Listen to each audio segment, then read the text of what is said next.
Alrighty, hello ladies and gentlemen, welcome back to Rainbow Six ANZ and the Six Masters Open Qualifier lower bracket final. My name is the Russian Cthulhu. Today, unfortunately, I will not be joined, at least for the time being, by Chuckmaster, but we are still going to go ahead with the match between Yura and Send.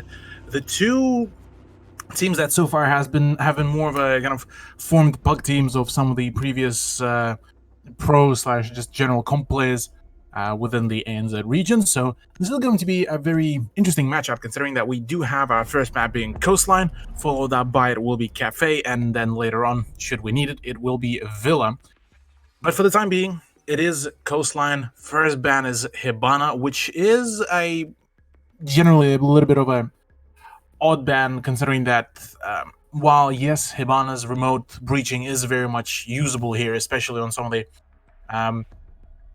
top sides, she's not generally that important, or hard breach for that matter is generally not as much needed comparative to some of the other maps. And with Capitao to be banned out as a second one, that is pretty much the prevention of the smoke bolts or fire bolts for that matter, and them ignoring kind of the ADSs, albeit that with the introduction of Womai to the competitive field, it is much less of a relevant, at least in my opinion. So the ban could have been used for something completely different, but alas, this is the choice here. And well, to close things out on the ban phase, it is going to be Mira and Echo to be banned out. The two more or less of a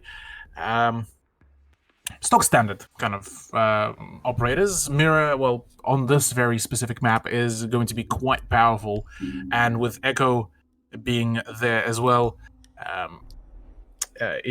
he's in general, he's been very much used quite frequently on his side, well, with IQ being present, she should be able to deal with any other utility that is being put out, especially the Valkyrie and the Jaeger devices that will be put out. And same actually goes for Warm OJ's Pulse that he just 6-picked off too. Whereas on the side of attack, it looks all pretty sweet regarding the soft breach that is going to be brought on board. So for Yura, for those who don't know, we have Odoving, Nove, Jordan, Nazgul, and Todd. Whereas on the side of Send, we have Warm OJ, Steffi T, Hotshot, Revna, and Rig. And the funny thing is that the fact that Oda and Steffi T were part of the same Ferox roster a short while ago, right before the closure, not the closure, the final playday of LPL Pro Series.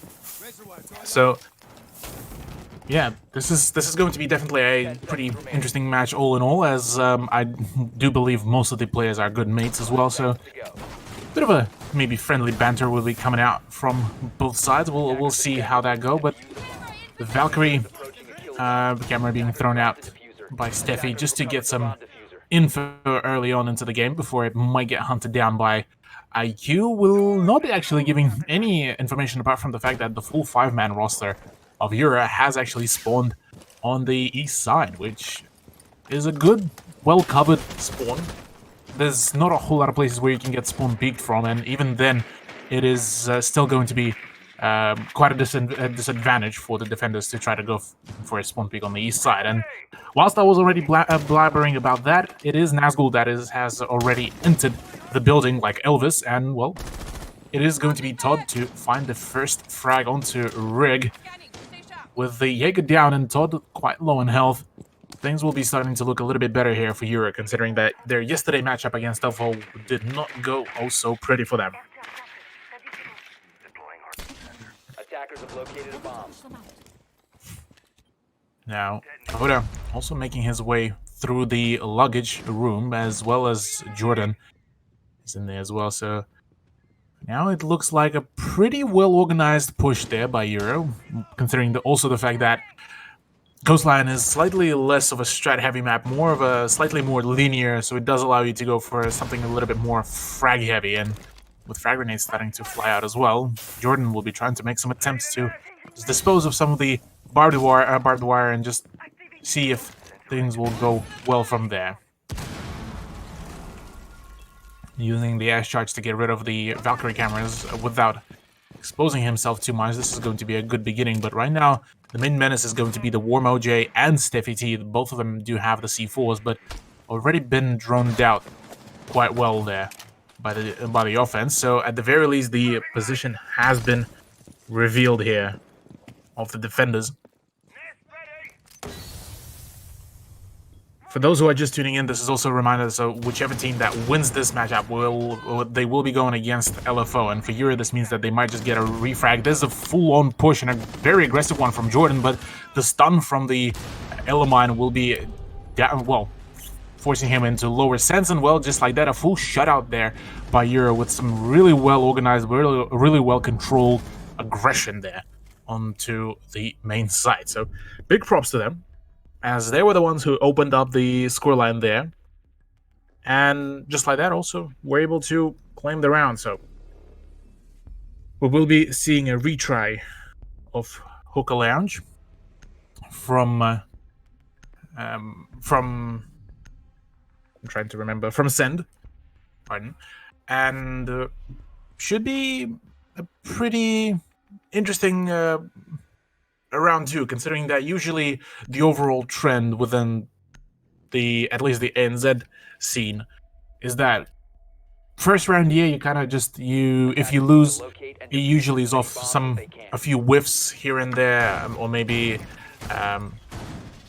some overly aggressive plays, and then you retry, you go for a bit more passive play, and then you are able to play this out. But this time, the first round really was not a whiff by any means by Send. It was, though, a little bit of a miscalculation by Hotshot, as he was the one, technically, as he was the only person that was able to really stop the initial push, and well, I don't think he really spent all of his smoke grenades, and even if he did, he still had the pump action shotgun, which should have been there to assist him in at least grabbing a frag or so, but alas, that was not meant to happen. And so far we will be seeing just about the similar setup from both the teams, actually, matter of fact.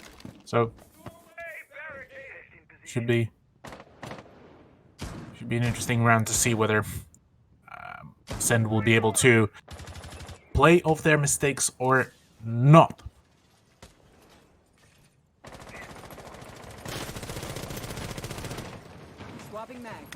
This time Jordan is taking quite a really tight angle.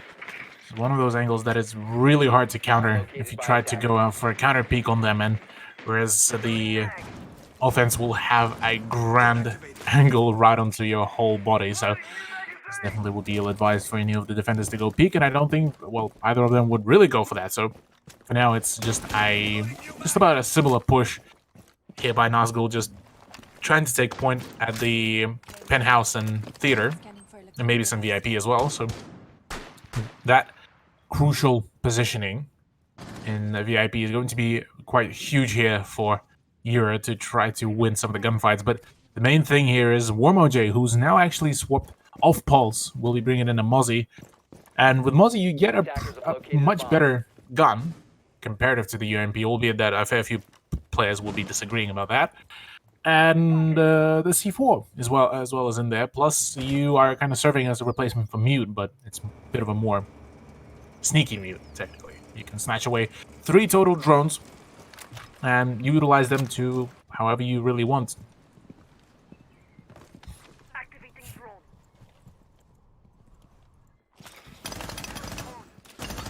With OJ being spotted there by the drone, it will be Todd that will be potentially starting the manhunt down there. But we'll be finding that the office now is fully clear the moment Mozzie saw the drone there.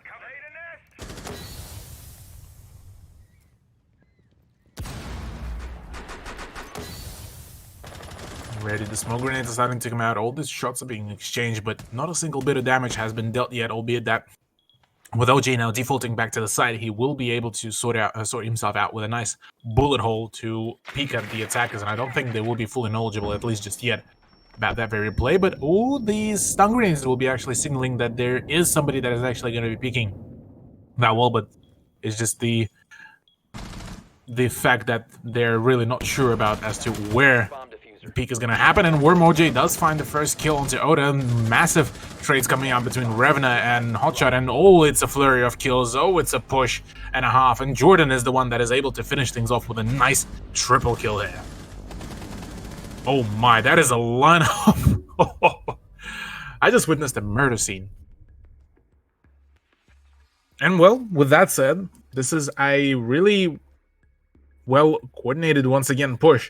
It definitely seems that Euro have managed to prep themselves, or at the very least mentally recover from that one, from their yesterday's performance. And here, I mean, the Hookah Lounge push has been definitely well organized. Surprisingly, no presence on the double windows like we so usually used to seeing.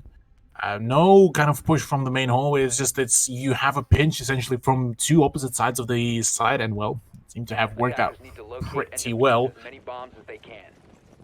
But it is what it is for Send, as this time we will be going into the Blue Bar and Sunrise for round number 3.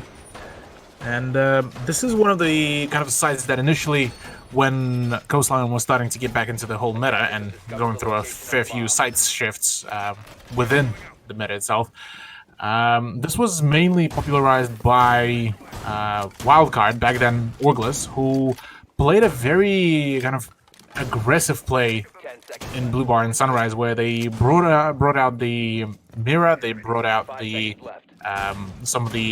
a few walls reinforced, and they wouldn't fully reinforce the connector walls in between the two sides. They would rather just reinforce the angle on them, and they would have a mirror play from there with a couple of peak angles. So that would allow it to hold a very steady angle on both the sides whilst not overly exposing yourself. So it's a good kind of trip down the memory lane for anyone who do remember watching some of the older days of competitive Siege. But for now, to get back to the game at hand, it is Nazgul once again going for the penthouse push through the hatch. Nobody in any shape or form is contesting neither penthouse nor theater nor VIP, which is a little bit confusing to me, to say the very least, considering that this has been probably one of the more rather bigger footholds that the attackers can take. And well, giving that out straight away by the defense, it feels like a little bit of a mistake, but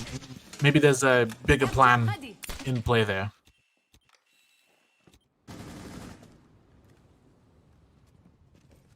Looking at the overall roster of the operators on the side of defense, bringing in a Jaeger and a Wamai is going to definitely be a good decision utility-wise, and already we have the first engagement that is between Oda and Rig, as right now, Oda does take quite some damage, as there is an opening in the wall into the billiards room, and well, that does allow Steffi to deal quite a hefty amount of damage, but unfortunately for him, he won't be able to claim the frag here. But instead, there will be some explosives starting to be flung around by the defense. Wormoj takes some damage from, I believe that will be from above, or from the window, as Nazgul is now in full control of the top floor, and well, between all the players of defense, we only have, well, no more of the C4s, as the last one has just been thrown out and to no success. Novex does take quite some damage as well. All the flashbangs are being thrown in. Jordan needs to go and emphasize of that, because Wormoj was extremely blind of those flashbangs, but instead it will be the grenade that will be finished. No, wait, Jordan will be able to finish off, as at this point Wamai was pretty much in barely any situation to get out of that, but did manage to take the Zofia with him. So not a bad trade per se, but with Nazgul going down, it is not a good beginning for the Bug player, considering that Hotshot is extremely low on health. Steffi T will be able to find a refrag as well onto Jordan, and now all the aggression from Yura has been completely curbed. Oda does manage to find the shot, as Revna actually does manage to team kill his teammate, and the plan has to go down. Hotshot and Revna need to win this out, and Todd needs to delay this as much as possible, but with the crossfire going down, this is now a 1v2 situation with Oda barely on any health. Will be able to find a shot onto Revna. Now it's all up to Hotshot, but Hotshot with a fantastic flank around will be able to read in and clutches this out with 1 health and a dream. Defenders have disabled the bomb diffuser. Defender mission successful.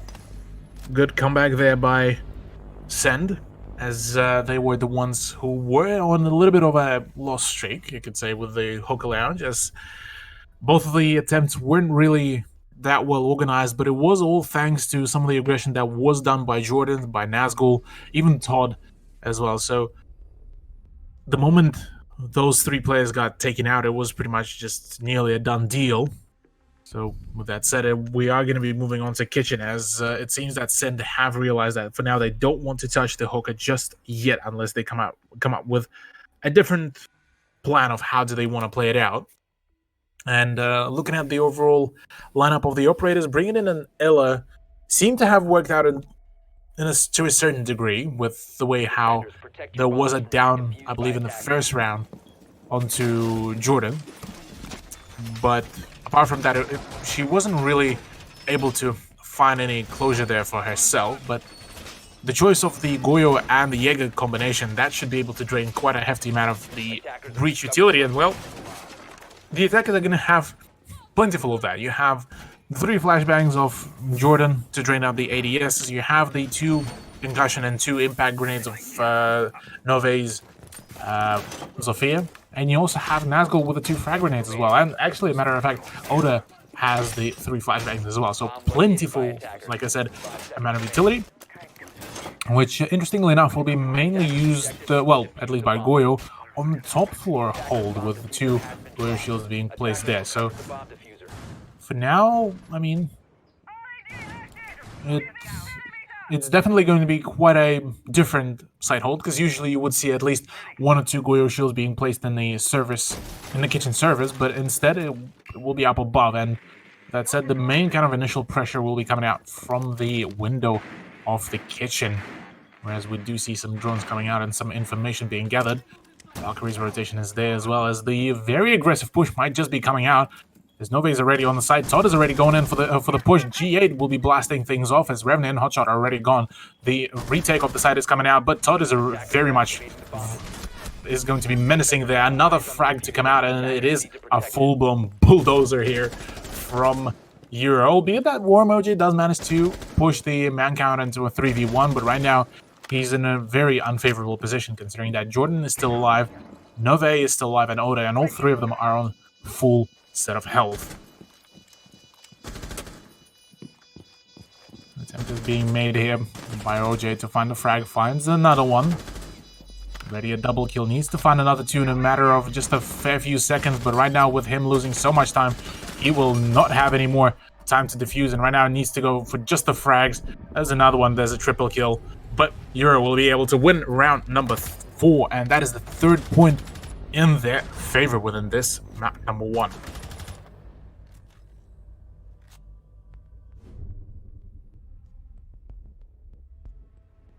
Round 5 looking all pretty here. Here for going into Hookah Lounge and Billiards Room. Now the defense is forced back onto this side. They don't want to try the Penthouse and Theater, considering that this side has been fallen off from the meta, considering now that Mira is banned. And well, with Mira, that side is usually much more powerful one, but without one, it is pretty much a death box. So with Hookah Lounge being they're probably so far the least well-performed site, we'll be trying to, for the 3rd time, to get themselves going. As lineup-wise, they are making... No, there's not a whole lot of amends being made.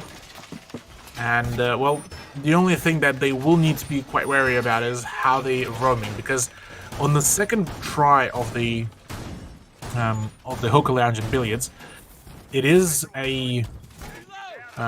a very well-coordinated roam by Warmoji. He kind of blasted off a few shots, made his position known, and kind of fallen back to another backup position, and then back to the site. So that did drain a little bit of a time, but at the end, it was the aggression that was completely uncontested in any shape or form from Yura that ended up sealing the deal. So here, maybe decision maybe to bring something like an Ella or a Legion to kind of just slow down some of the pushes, or at the very least give a hint that, hey, there's a push happening as well from behind, and kind of to alert the defense to at least try to take some of the gunfights rather than standing with their backs to the attackers. But for this round, it seems that that won't be the case, as Nazgul so far has decided to switch off the sledge, switch off onto sledge from Buck and be able to actually drone out for one of his teammates to give a call out that there is an OJ. I don't think Rigba has been spotted with the Jaeger, and a nice call out there actually onto Castle will be coming out as well, but Todd with a fantastic call out from his teammates will be able to find the frag onto the Castle player. That's Revna off the board. And well, that's a good beginning here once again.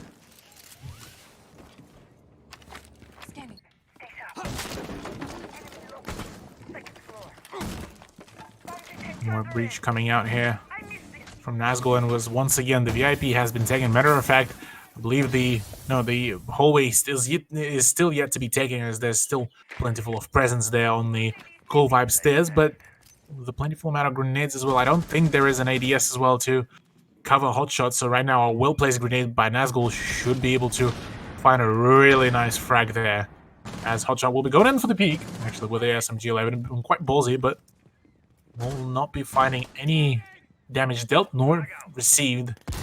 So for now, it's a solid turnout for the man. But Nove is the one that finds Rigba.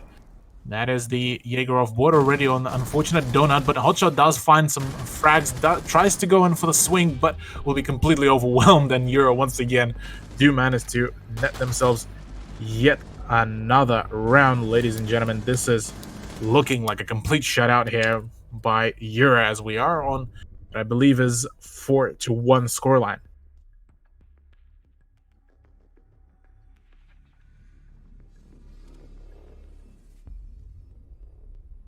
Kitchen and service entrance will be the next choice as well. Things are seemingly not really working out here for the send roster. As it's just, yeah, it seems that they continuously trying to play kind of more of that big brain kind of play, the big brain meta, where the Euro roster just decides to say, well, we don't really care. And they just go in for a really ballsy push, because I can guarantee you that on any of the other rosters, say, in a higher end of Pro League, that kind of aggressive play will not get allowed by another team. It will get shut down pretty swiftly, because even after, say, round number 1, say that will get completely shut out, completely, say the first round will be won by Euro, the way how they've been playing so far. The next few rounds, it will be completely countered, because at that point, the opposing team would know that, hey, they're playing really aggressive, they going for some really well-timed pushes.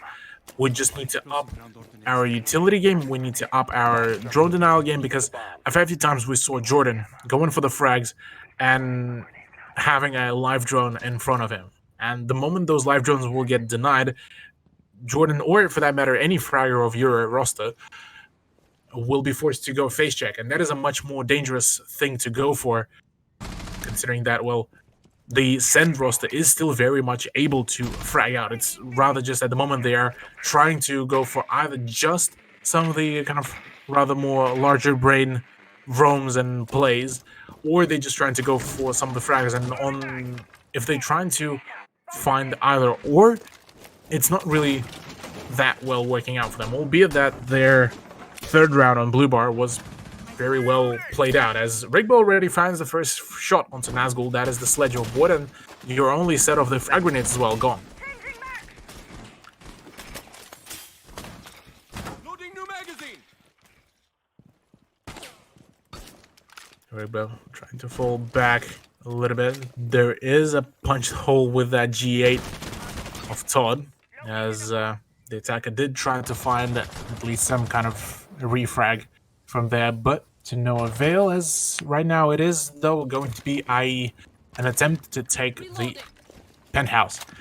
This is where the main menace will be coming from, and without the vertical control, this is definitely going to be quite a tough challenge for Euro roster to win this out. Albeit that if it will be won out here by Sen, this is going to be putting them at a pretty decent and comebackable position, with Rigby and Warmoji already finding another set of kills. With that leaves only Todd actually alive, the IQ mastermind, with 7 kills so far, leading his team against the full 5 stack of Send. And this is probably one of the first few times when the man has been put into such a situation. He has 56 seconds to play off, so he will be able to play this out really well. Does hear the Valkyrie and will be able to land all of his shots onto her, so that is a good beginning. But right now, needs to also contest with Warmoji, who is in the central courtyard area, but neither of the players will be finding themselves just yet. There is a prone Jaeger now,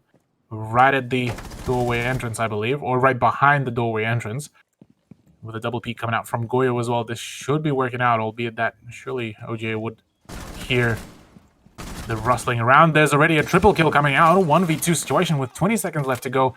He also has the diffuser, so he has the possibility of going for a potential plan, but right now, things aren't looking also pretty. A peek and a sprint. Oh, he will be finding another one. Quad kill here. 1v1 situation, 6 seconds left to go. He needs to go in for the push. Push in, pre-fire, but cannot land the final shots, as Hotshot will be the one to finish him off. And that is such a close round. Such a nice try from Todd, but to no avail just yet.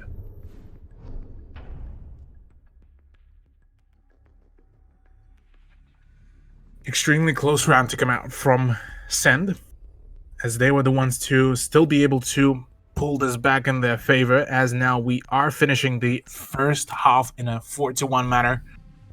As, well, now it's Euro's roster to defend here. Mute, Doc, Jaeger, Mozzie, and Smoke will be the choice for the defense of Hookah Lounge and Billiard, so a little bit more probably frag heavy, maybe. Well, the only thing that kind of gives away the frag heavy part was just the decision to bring in a dog, but I would imagine that the dog would either play for some of the aggressive initial angles, say from the Hoka Lounge, or have mainly the presence up at the southern wall of Hoka Lounge and just have the long angle set up for any push that will be happening from Aqua. Whereas I would imagine somebody like Jordan, somebody like Nazgul will be roaming around, maybe downstairs or maybe just off-site close by in the hallway. So definitely be interesting to see how that will play out, considering that this is just about a similar choice of the operators comparative to what Send had. But Send also are bringing in a Gridlock and, actually, matter of fact, a Thermite, whereas Euro's roster didn't really bother to even bring in a Hard Breach in any shape or form, just because Send were really just giving away all of the really needed positions there, all the needed breaches. So that said, maybe Send will need that Hard Breach to be done, but even then, the contention in the Aqua is definitely going to be quite a tough one, considering that Nove is actually going to be playing behind the Ballistic Shield, and one of the bits of the wall is opened up. Drone is ready to go. Now, Hotshot going in for the drone up ahead. It definitely looks like a much calmer push, as the attackers are still yet to make the entrance into the building, whilst still droning up around. OJ does manage to find himself in control of the DJ booth and will be soon taking control of the VIP, as it certainly looks like nobody's even going to plan to even try to contest. There are reinforced walls out there, so at the very least there's some coverage, as Hotshot is fully aware of that. Will be going in for the breach, and that is going to be another opening that won't be utilized in any shape or form as well. Oda from below could have potentially done the play, but that won't be the case. C4 brought out, and oh, Nove is contesting such a long angle, but there is a crossfire being made. He's completely unaware of that, and Revner finds the first shot onto Nove. That is the advantage into the attacking side. The attacker's bomb diffuser has been dropped. Attackers recovered the bomb diffuser. I'm out. So far, calm before the storm. After the first frag by Revna, certainly looks like Send are a little bit lackluster on that drone game, considering that only Steffi and Rigba have their two drones. The remainder of the roster already lost all of their drones, which signal that they might just be going for the few face checks. One of the drones will be utilized just to see if there's a position of Nazgul being played. I don't think they are knowledgeable about the mute also being on the roam there, but WarmOJ is already on the hunt. He is going to try to find the shot onto Nazgul, but there's a full-on shutdown. Nazgul and Jordan already finding some shots, but there is a trade by Steffi, who does manage to find some Solstice and finding one trade for the two down. And with Odin, Jordan, and Nazgul already being alive, and Steffi and Hotshot both being quite tagged up, and now Steffi down, things are definitely not looking all so pretty, considering that they were the ones that started the kill feed off this time for themselves. And with 13 seconds left to go, Hotshot needs to go in for the very swift push and needs to go in for the plant or the frags, but neither seems to be in reach as he will be falling down. And Yura do find themselves yet another round, as I believe this is a 5-2 now scoreline.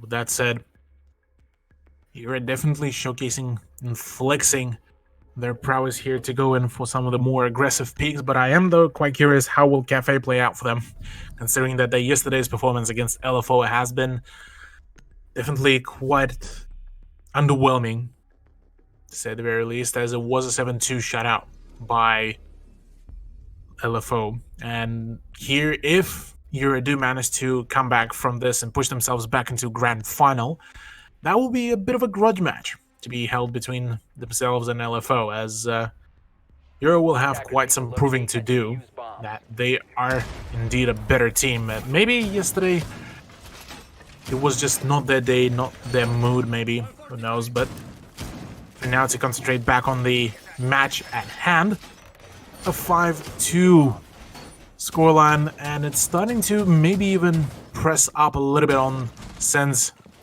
overall morale potentially, but that's unconfirmed. That's only at this point just a theory, as we do know that for a fair few players it is definitely quite a factor that if you're starting to go on even a slight bit of tilt, it definitely does affect your overall aim performance, sometimes in general decision making as well. So it could be that maybe it's just they still haven't woke up. Maybe there's some other reasoning for that. I'm not excluding any of those, as it happens. It happens to the best of us, and well, for Send so far it's not looking good, but maybe they will be able to make a comeback on the Cafe, which definitely could be a promising matchup.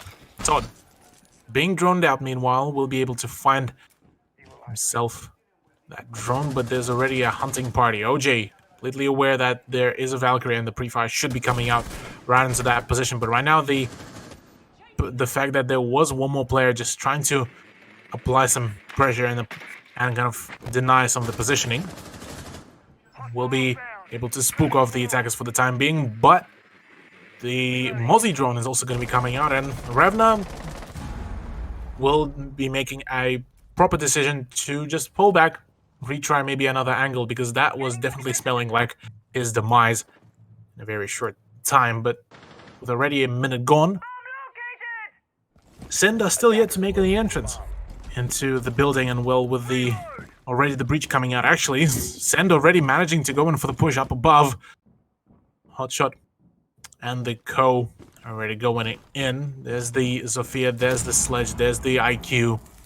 All there and already starting to wreak some havoc in the VIP lounge, as Maestro is right now being pressured from above, and getting dazed like that by a breaching charge is not a very pleasant experience, I might add. But even more breaching charges will be now utilized, as Nazgul's position, or at the very least the safe space, is going to be drained, as he's now forced to play right over at the window, as Hotshot actually is being taken down by what I believe is Goyo. And with his TCSG, as Hotshot does try to go in for the peak from above, but that won't be the case. Steffi will be repelling downwards, and the C4 to come out will not be yielding any success, but At the very least, Hotshot did manage to... Oda was able to down Hotshot, but OJ does return the favor there, as he does manage to find the kind of the no youth card here onto Oda. As another peek does come out, Revna finds the kill onto Nove, and same goes for Jordan.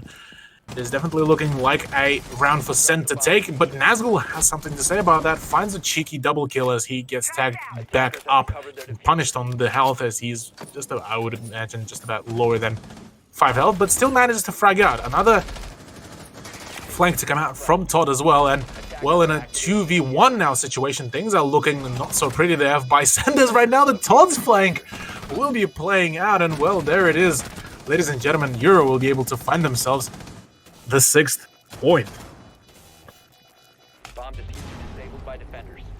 It is actually quite fascinating to me, the fact that Euro, losing out so many players, losing out so much ground, there's so much utility being expended, still are able to outfrag the whole roster of Send, and just it is definitely odd to me, considering that I know a fair few of these players from the Send, and usually I would imagine that some of their plays would be so much better. Like I was initially thinking that this would have been a really close matchup. I was prior to the broadcast talking to the production and to some of the observers and saying that, hey, there is going to be just potentially a really close match, but so far it seems completely otherwise, as well, with 6-point scoreline, Blue Bar and Sunrise to be defended by Uran, it looks like they just might be able to close this out on this final side, but that is still yet to be seen, as we saw a few times when Uran was close to losing out on the rounds, and the previous round was probably the closest one yet, so let's see whether they will be able to find the closure here and close out the map number 1. If not, well, we're just going to be seeing some more quality siege action and some more fragging siege action from both of these teams.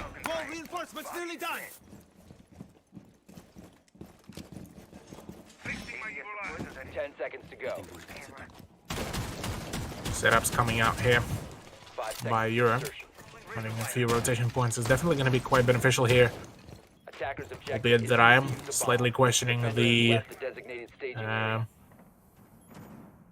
validity of those rotation points, as I do believe they can be pre-fired straight from the roof through those bars, but it's definitely going to be quite a tougher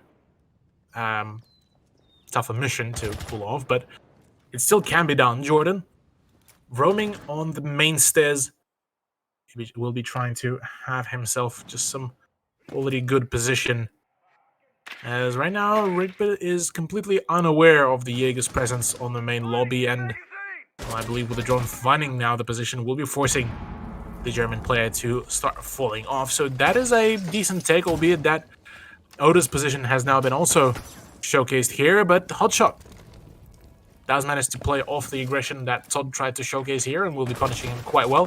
Same goes for Rigba. Oda goes down, and now one of the clutch players as well of the Euro roster is gone, and well, some more roaming to come out will be completely punished there. It definitely now seems that Send might just be able to find their win on this round, as Euro did get a little bit too careless about the push. Steffi, unfortunately for himself, will be losing some of the shots onto Nove and will be signaling off his position, but Revna will be the first one to fall down, and now he needs to be traded out there. The Goyer Shield's detonated just to delay some more time, albeit a little bit maybe premature detonation, but apart from that, it is Nove and it is Jordan to try to contest all of these angles, as right now the Maestro player is going to start to get pressured from a great variety of sides, and right now Jordan will need to start assisting his teammates in defending the site, because otherwise, if Maestro is going to get overwhelmed, this is going to be quite a tough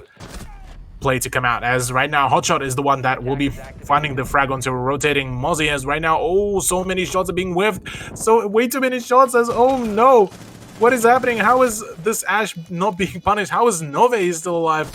As right now the man needs to reload both of his guns, he does not have time nor the life to do that, as Send will be able to win out round number 9, ladies and gentlemen, as they are going to be staying in this matchup for slightly longer.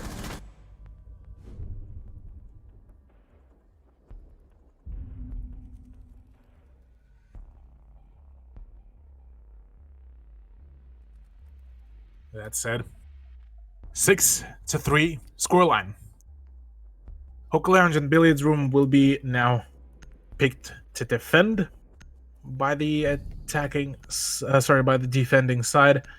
And so far, I believe, Hookah has been one of the more successful sites that Euro were able to defend. So let's see whether that will be yet another successful one. But seems that the overall roster has been staying true so far on the defensive side, whereas on the offense, Hotshot swapping over to a Nomad, bringing in a little bit more utility is not a bad idea per se, albeit that last time they did try to bring in the Hard Breach, things didn't really look well, so maybe bringing in that kind of the passive flank watch should work a little bit better. Nove is going to be potentially playing on a similar position, albeit last time he really got punished from that breach, but thankfully for him, this time this won't be the issue. Now that Send will not have the Hard Breach to play off, but they still have plenty full of guns, and well, they showcased just that very thing to us in the previous round, that they can frag out really well and they can isolate some of the gunfights, albeit that play-by between Steffi and I believe that was Nove, who was playing on Maestro, was a little bit of almost a battle of spuds, but we're not going to talk any further about that. Instead, we are going to be seeing Send try to go in for the take of the Hookah balcony, and that is not a bad idea to kick things off, as well as that Hotshot tried to potentially go in for the peek at the window, and will be actually finding a nice shot onto Nove after spray down through the wall, and that is the dock off board. That is your hold, a very aggressive hold, might I add, in the billiards room, and a solid beginning considering that the dock will not be a menace, at least anymore within this round. But there's still quite some presence down below. Nazgul's C4 could make quite a difference there if landed well.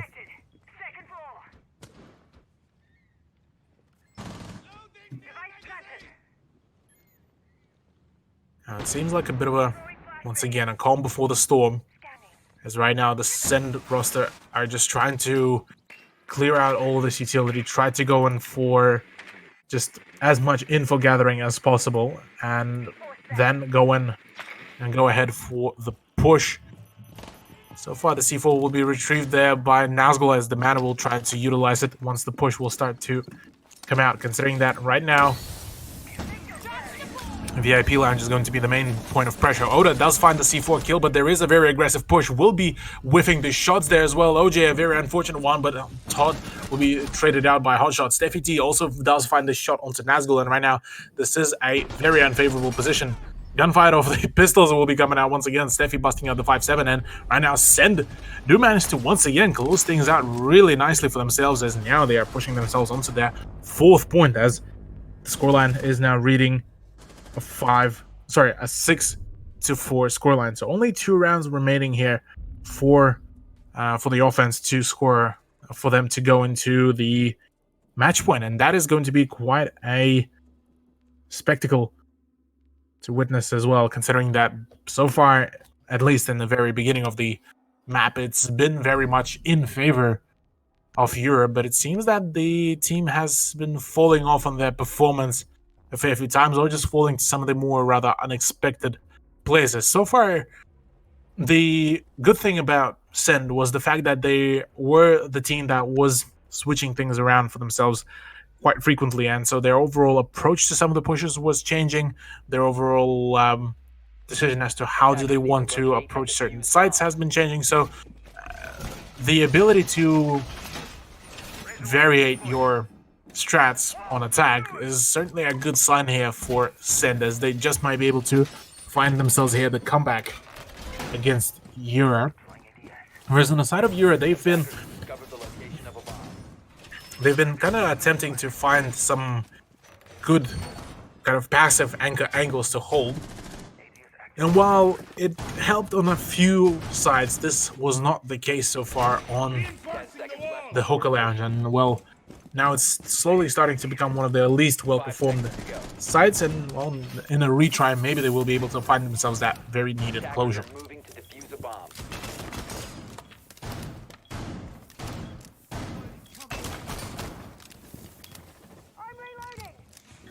Pretty clean shot.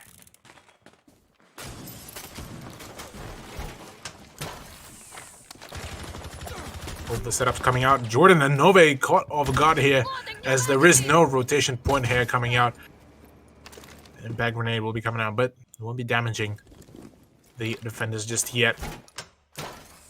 Quick cheeky Maestro camera positioning, as Nove will be allowed to fall back.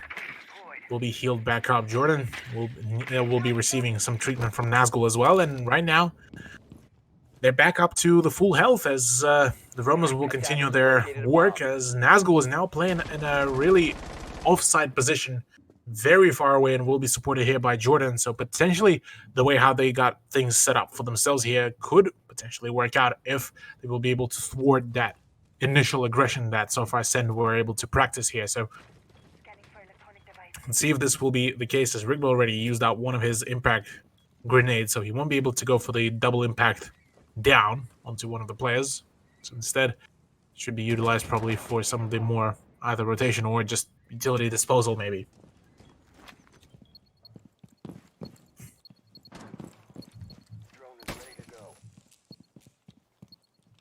IQ droning. Oh, this could be huge if seen, but no. Thankfully for Oda, he will not be spotted and will not be shot through the wall by the IQ, as whilst he was on the drones and watching the cameras, he was seen by that IQ scanner. And Steffi T, fantastic pinch by Send. So that is the Mozzie of board and a C4, matter of fact, the only C4 off the board of the defense, and that is definitely going to help Send in their performance, considering that now the full control of the bottom floor has now been given away as well, and the Romans are starting to fall back a little bit. Hotshot taking quite a hefty amount of damage from Todd's gas grenade, as I believe the man still has two more. We'll make it one more, as another gas grenade is starting to come out, as Revna is actually still planting. He's still going to be sticking to it, and well, there's the trade coming out. There's a triple kill actually to come out, as now it is all up to Todd to try to win this out. Nice SMG-11 kill, but Send will be absolutely ferocious here, as they're going to be claiming yet another round. 6-5 scoreline, as they're now on the three-round momentum that is so far sending them into the clutch land. Sorry, the comeback land. And the comeback is real here so far. Kitchen and service entrance. The site that has been so far played only once, matter of fact, here by the Euros roster on their defense, and so far it has been based off a clutch that was pulled off here by the defenders. So potentially this could be also the site that will be won here by the Send roster.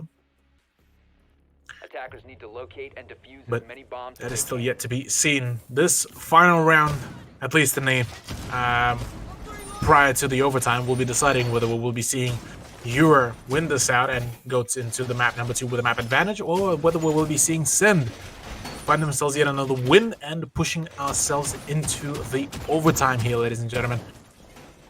Curious as to how will this play out, considering that, well, it was a good beginning from Euro, but anything further than 10 seconds. round number 8, it's been through and through a game of Send just dictating all of their pace, really. Attackers are moving out to locate a bomb and defuse it. Stop worrying about grenades now. An opening will be made there by Nazgul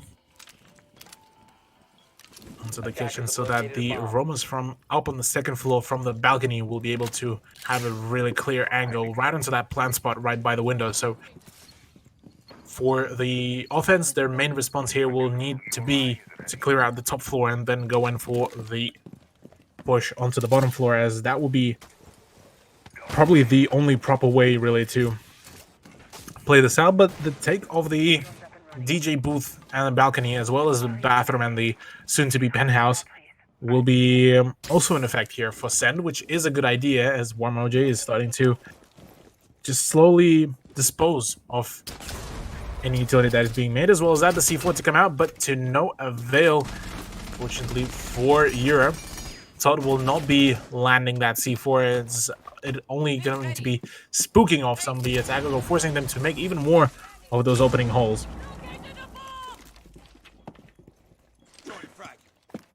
Frag grenades coming out here from Hotshot. So right now, all of the utilities starting to get expended here between both of the parties.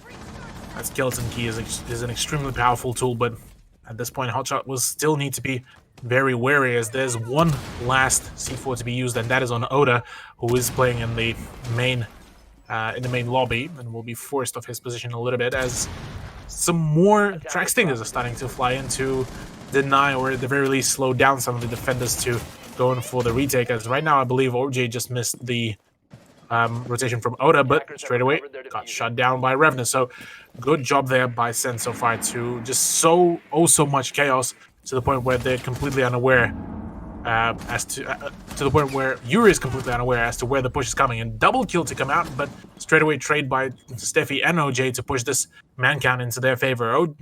Jordan and Nove are the last men standing, as the peek from IQ will not be successful, as right now this is a full top control once again being made. Rigba going in for the plan at the service entrance, but to no avail, as right now there is a full control of the toilets and the service entrance. Jordan does find a shot into Rigba, but there is a trade as well. Another one run in, and the peak and send will be sending us straight to the overtime, ladies and gentlemen.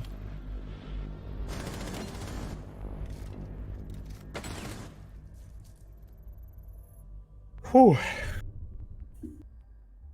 Starting to get a little bit saucy here, ladies and gentlemen, as we are being served quite a quality matchup here, with the fact that Europe so far had such a dominant advantage. I mean, 6-2 was the scoreline that they were looking at closing down, and well, now after 4 rounds in a row, we do find ourselves in a 6-6 scoreline overtime, with Yura starting things off on the defense once again. Kitchen and service entrance will be their first choice on the overtime, as right now things are just not looking also pretty for Yura, as it looks like Send are planning to take this all to themselves. Attackers have located a bomb.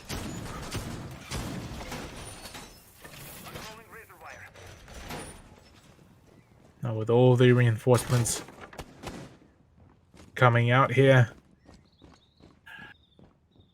looks like slight adaptation from Oda will be coming in, as the man is unfortunately at the moment sitting on 0.5 KD. That pulse is definitely going to be much needed here for the hold, but I'm not too sure if his presence up above is going to be what is needed, considering that those C4s were through and through missing. I think only a single C4 actually landed onto the attack once Euro were defending, and it's definitely the usage of pulse. Yeah, there we go.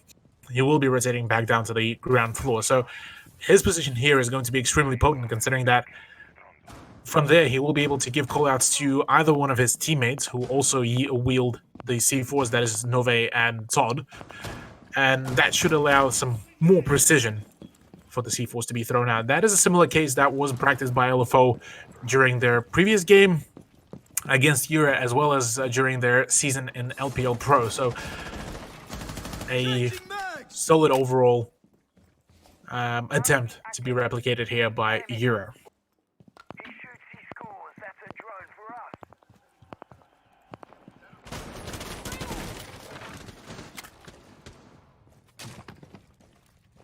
Drone ready. Now the calm before the storm already just about to take over half a round gone, and right now not a single trade has been seen, not a single exchange of damage, really, as it just seems that both of the teams are kind of being really wary. These are the rounds where they're going to matter the most. The overtime rounds are definitely quite a scary one, and every loss is every kill and every loss counts here. Oda already going down. That is the pulse. That is the operator that you do not want to lose early on into the round. going to be going down. But on the side of attack, OJ Hotshot already lost quite a chunky amount of health, which will be meaning that next time they will be going into potentially a controlled 1v1. They might be able to find their demise there, but instead it seems that Rigby and Revenant does find the shot onto Jordan and Nazgul, while Todd does find a return of his investments. In a 4v2 situation, things are looking a little bit grim here for Yura's defense, considering that the drone's already there. Revenant does find the shot onto Nove, and now all up to Todd to try to close this out in a 1v4, and that is definitely looks quite unfavorable there for the Yura player, but he does manage to find the shot onto Steffi. That was a really nice landed headshot, but with just about less than 10 seconds remaining for him to even start defusing, things are looking definitely quite unfortunate. The pre-fire from IQ with a G8 comes out, and well, the 50-rounder will be assisting OJ in claiming the final kill onto Todd.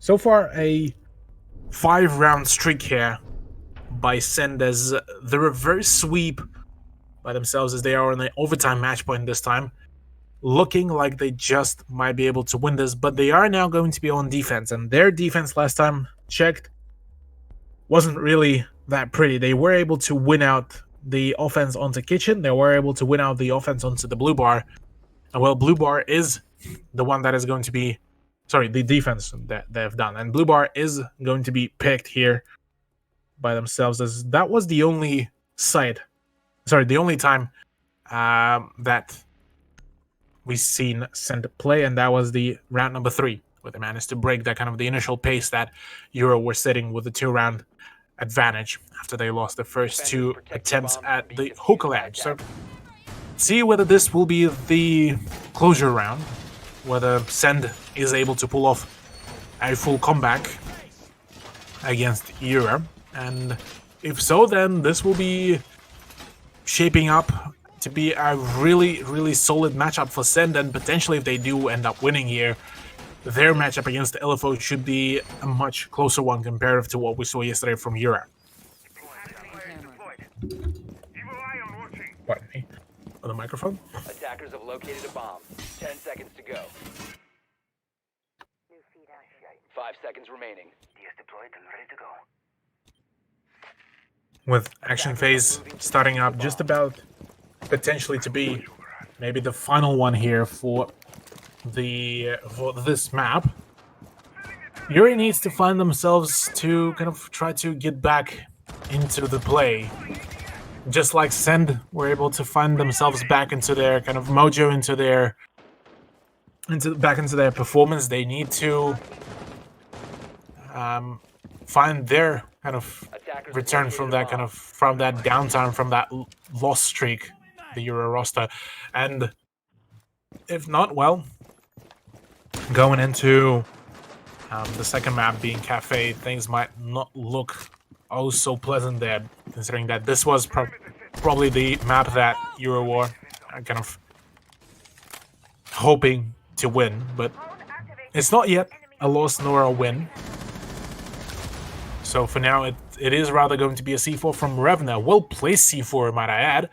But a response from Oda will be showcasing us that the Womai is not going to be any more in the play, and there's going to be way less of the magnet devices to be played out. So a solid opening, as this is a bit of a fair trade, considering that on this attacking side you lost one of your main hard breaches, that is the Bug, and then on the side of the defense you lost one of the defenders that is very proficient at denying a fair bit of the utility as well. So good trade all in all, but still no entrance into, well, safe entrance into the building, considering that right now it's a full expansion onto the bathroom, and only now the push into the hookah lounge is coming out, and with Oda being down, this is not looking all so pretty. Another C4 that connects really well, and this is going to be the last C4, which will be leaving Oda on just about 20 health. With the breaches starting to come out, really, this is the time when Euro will need to scout ahead, figure out their game plan, and go in for that push, as they are very much known at this point to be going for some really well-coordinated Just pile onto the side kind of style push. And well, Oda does Defender has end up left the falling area of operation. to the players. Right now, the rotation by Hotshot, very risky one, will be going, attempting to go in for the peek at Todd, but will be losing his life. In a 2v2 position here, Revna and Rigba are really healthy and in some pretty decent positions to play their plays off, but Nove is going to go in for the plant. Will be quite safe behind the bomb chassis, with Todd covering the push. It is going to be Nove that claims the life of Revna, and right now the rotation by the Jaeger will need to play out, but Euro do manage to find themselves at round number 14. We are down to the final round, ladies and gentlemen, as Blue Bar was not fortunate there for Send roster. Round 15, the final round, overtime match point between the two teams. The round that will be that whichever team wins will be able to find themselves at the map advantage against another one. And it is going to be Hookah Lounge and Billiards. And so far in the past history, Hookah Lounge has been not so favorable for the Euro roster, considering that the last two attempts were very much heavily in favor of the Orange team, aka Send, and only on the first attempt where you're able to shut things down in their favor Attackers on the need to Hookah locate Lounge. So and defuse bombs. see if the fourth attempt will be the golden one for Euro's roster. Whereas on the Send side, I mean, so far their attack has been pretty much a clean sweep. So see whether they will be able to Attackers have located a bomb.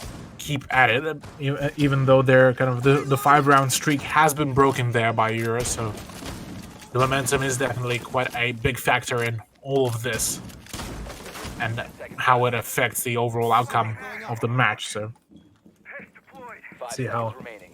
things will work out as we're just about to transition onto the action phase. Is to defuse the bomb. ATS deployed and ready to go. I'm reloading!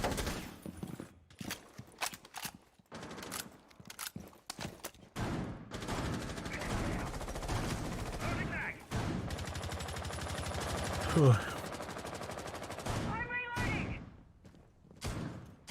You can stop worrying about grenades! Rugby already making his entrance. Quite a sneaky one, might I add, with Warmo J Bomb has been located. as his partner in crime. As right now, some aggression may just be applied onto the Hookah Lounge, and this could be quite huge if the Send roster will be able to play their cards right. Tracks is starting to come out. This will signal one of the defenders about the potential positioning between two teams, as IQ hunting for those ADSs, finds one, finds both of them actually, matter of fact, and right now Nove is going to be quite at a danger of getting naded there from pretty much any position, but a very cheeky spot being held there by, I believe that is actually Nove as well, through that drone hole. A fair few teams were actually utilizing this angle, as it is quite hard to spot yourself, and well, by the time you do spot it, you're already catching some bullets to your body, so solid position there to be played off. Right now for Euro, they need to be very careful, as this time any kind of death that they will sustain during this round will be very dearly punished. I would imagine that both of the rosters would really want to find themselves some wins, as even the default cameras are still up. That is definitely unusual coming from either one of these teams, but unless Oda might just be able to emphasize of that play, as the Buck plays are starting to come out. Breach is coming out, as Hotshot does take quite some damage there from Nove. And Nove will be able to get himself buffed up by the dog. Oda already completely is apparently expected here, just like James Bond, and will be starting to get pinched. Does manage to find the frag before he goes down, and that is on Oda, but not before long will be OJ to trade him out. So in a 4v4 situation, 36 seconds left to go. Things are definitely not looking all well. There's a very well held side, but right now the push is starting to come out. Nove goes down as well due to the pre-fire, but Rigby is also down. Revna Goes in for the plan. Steffi needs to cover him really dearly, as right now Steffi does manage to find another frag. Nazgul is the last man standing, potentially. Nazgul does find the shot onto Revna as well, and now all up to him. 1v1 situation with Nove down, and right now Steffi is down as well. Nazgul completely unaware of that, but will be fully knowledgeable as Ash down. Send are able to, well, will not be able to really win this out, and Yura, off a clutch by Nazgul, will be able to win out map number 1, ladies and gentlemen. Nicely done. Nicely done by Nazgul, and congrats to Yura for taking yet another step to pushing themselves back into the grand final.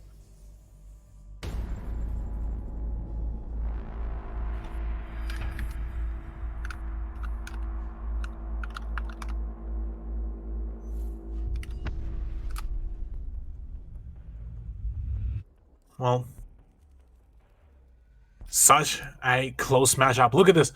4 out of 5 players of Send are on double digits, both on kills and deaths. So very solid effort to come out from both of the teams. But unfortunately for Send, this is going to mean that they are going to be in a map disadvantage going into Cafe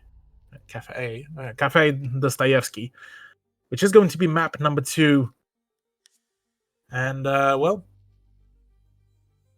I'm just waiting on the confirmation whether we will be... Yeah, I believe we will be seeing a bit of a break. Yet to be confirmed. But for now, I mean,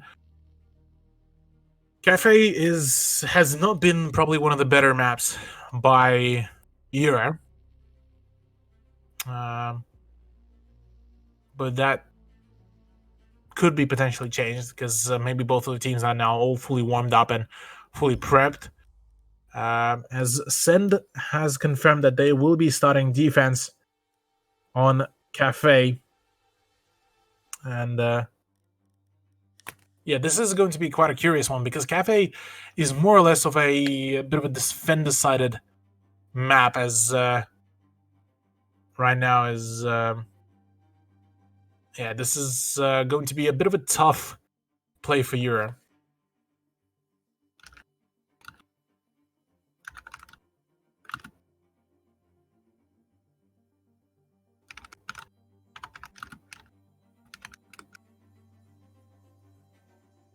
Just waiting for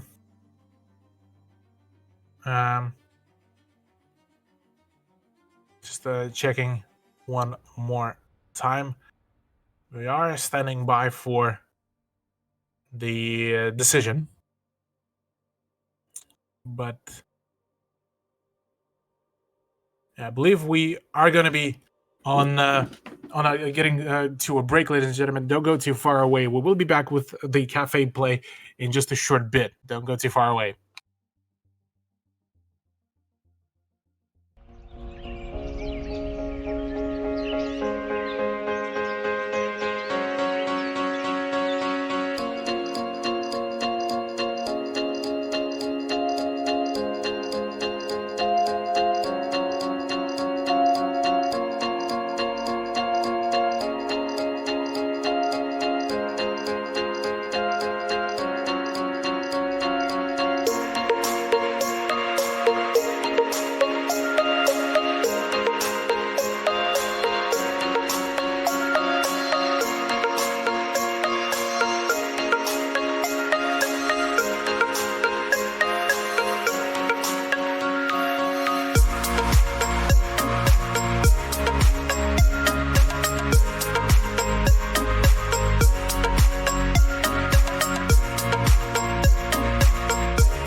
Alrighty, hello ladies and gentlemen, welcome back to 6 Masters Open Qualifiers Lower Bracket Finals.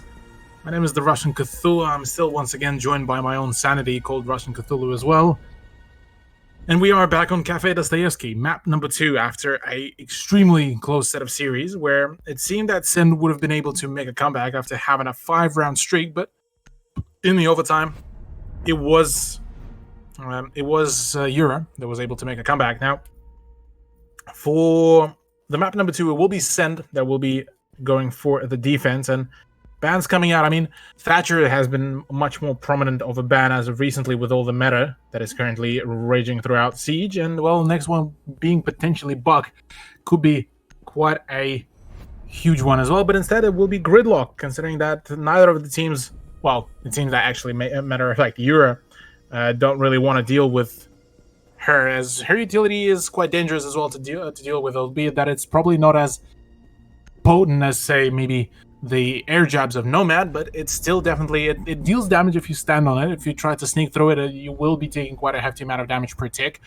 And as well as that, when you try to shoot it out, well, you generate some sounds, and sound cues are definitely a very powerful tool in the disposal of any player within Siege. And with Mira and Echo being banned out, that's more of a stock standard bans we are seeing here. Well, we will be sending ourselves right onto the beginning of map number 2. Now, first side that we will be defending will be potentially Kitchen. No, it will be potentially Bar. It is contested. Now, this will be this time Bar chosen between the teams as well.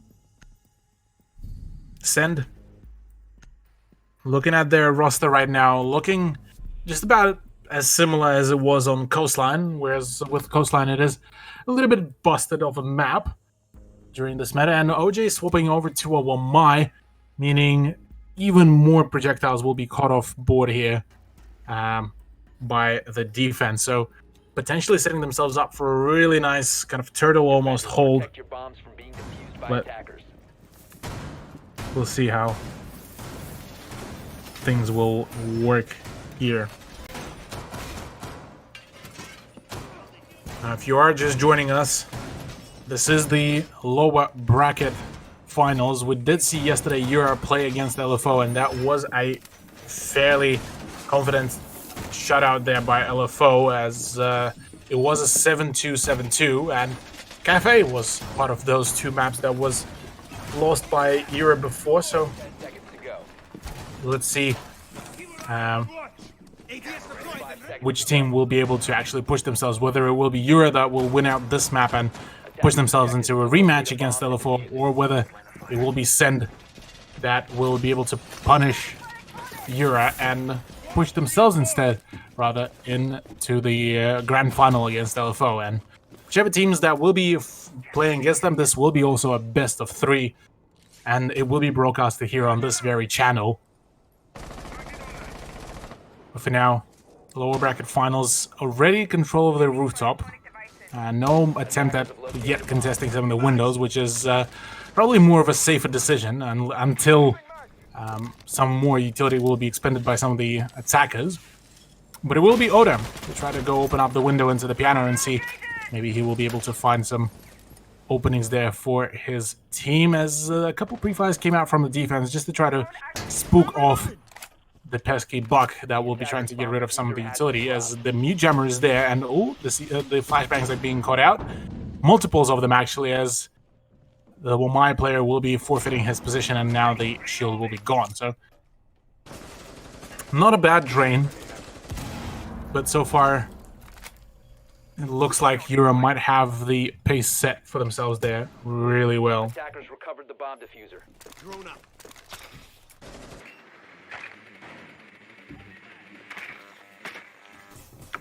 So many drones coming out, and those mute jammers are definitely doing quite some good work. The frag grenade is something that will be able to sort themselves out, albeit that it does take their own drone as well, unfortunately.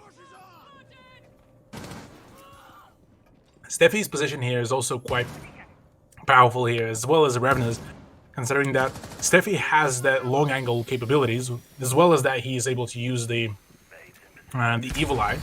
Whereas Revna's position, if he utilizes his pump action shotgun really well in some good gunfights, he will be able to pretty much take out anyone that will be trying to push the White Stairs hallway, and that is really one of the power positions where you need to hold on to as a defender and not let the attackers take it. But so far it seems that just for now the offense will be trying to get some openings into the freezer, which is not a bad idea considering that the new balcony from the new hatch, as well as the entrance from the cigar shop, is very much of a quite hard choke point to take. And that said, there is a bit of a, oh no, friendly fire from Nove. Todd goes down. Brigba does manage to find some shots. There's also the pre-fires from Warmoja, and well, right now Jordan is not having a fun time whatsoever. He's being swarmed from each and every possible angle, and well, Send do manage to dictate the end pace of the round, as they are the ones that will be coming out victorious in round number 1 to kickstart themselves in a really nice fashion.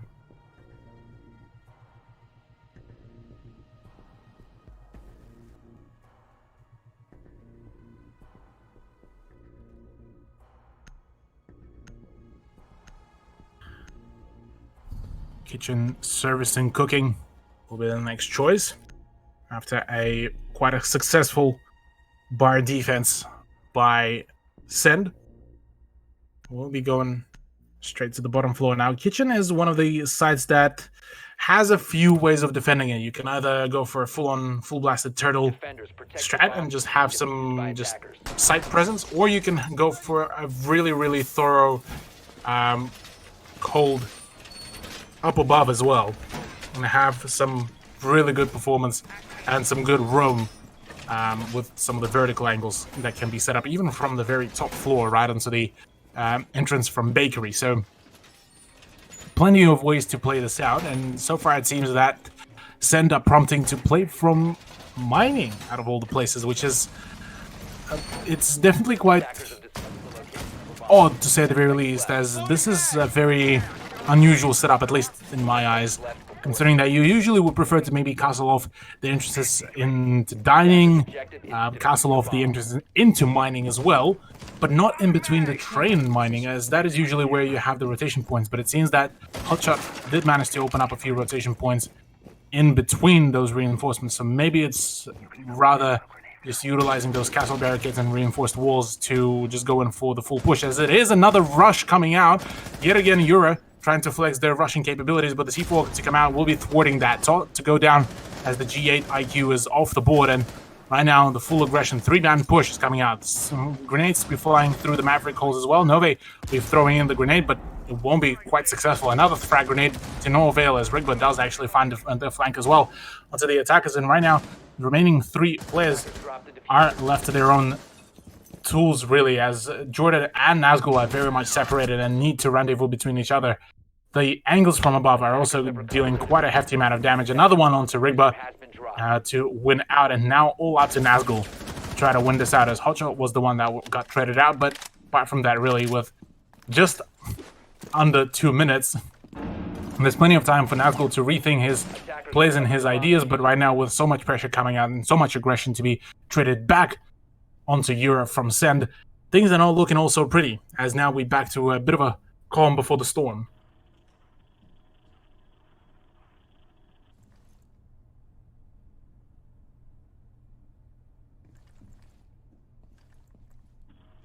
Bit of a quiet moment, and right now for Send, they're just playing carefully. They just want to win out the round, and that's it. They're not over-aggressing, no nothing. Nazgul slowly attempting to go in for the push. Ooh, that is a cheeky angle that OJ is holding, and I don't think Nazgul is aware of that position. We'll be now fully aware from those traces that will be coming out, and right now Nazgul will be attempting to make a crouch hold to go in through. Some angles will be held, but no, nice shot, nice headshot onto Steffi. As now he is right on side. He has the diffuser, so he could potentially go in for the plan, but right now there is a wild mute played by Revna to try to contest, as well as that Steffi is also, sorry, pardon, Worm OJ will be able to find that final shot as he does make a default back to the side, and that's a real pretty shot. Nicely done. Send find themselves yet another round, and now they will be going right onto the reading room as their tertiary side, and that is a side that is usually being played similarly to how you could think of maybe similarly probably to how on Villa you can play dining. You need to have that kind of vertical play, and you can play out this vertical play really well on the defense, but you also need to be very wary about that the moment you lose, the moment you give away that vertical position, all of the peak holes that you have made are becoming a double-edged sword and will be damaging you as well. So for this very moment, Send will need to put some extra effort, extra utility on that top floor defense to ensure for themselves that they will be able to claim a victory.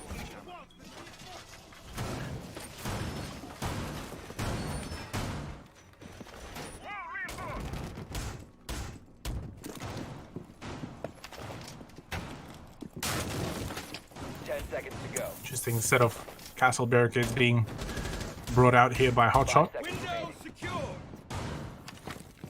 as the cocktail lounge will be the main point of play, as we seeing some heavy reinforcements. No, or at least minimal utility is being put onto the actual bar side, and instead just a couple of hatches will be reinforced, and the cocktail hatch will be still left soft, interestingly enough. Not open, not reinforced, just... No, will be opened up this time. Okay, just a little bit late on that one, but... Meanwhile, action phase has started, and, well, Yura are not wasting any time. Opening both of the hatches, will be attempting to find some maybe early openings, considering that even the wall into the piano has been reinforced, but there's going to be just no presence there. Instead, it's just going to be used as kind of force Yura to go for a bit more of a kind of waltz through, maybe through the cigar shop, but instead it will be just utilized to drain some more of the hard breach utility, as now Nazgul is left with only a single set of X-Gyros, and even those are going to be used quite well to open up the hatch. So let's see how the rest of the round will go. As Send is so far on a 2-point streak. Magnets coming into play. They're trying to get rid of some of that utility, but apart from that, really, Yura has already taken quite a decent foothold there in the bar, and already Oda and Nove is starting to go in for a quality push.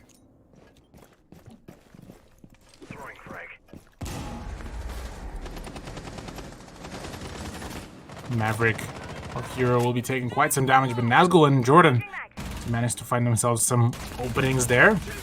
Ella played by Steffi T, will be trying to delay some play, but right now, just missing out on a few shots. Novak once again down Todd. This is the second time the poor player of Euro will be going down to the very same teammate as well.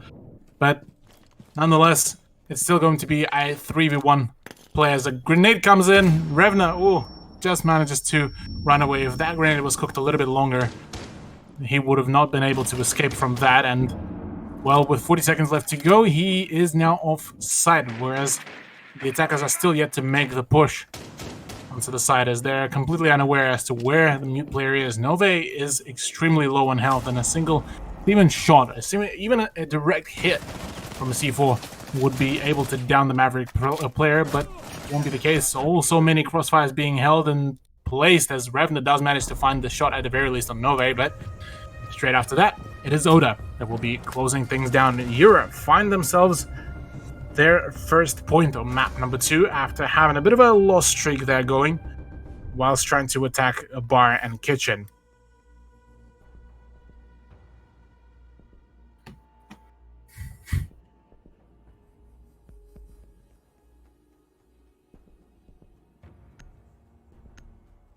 So now we are back to it, ladies and gentlemen. Reading room will be a retry from Send. There's a slight change in the roster of the operators. We'll be bringing us the Pulse play from Hotshot, which will potentially be played from probably the reading room site.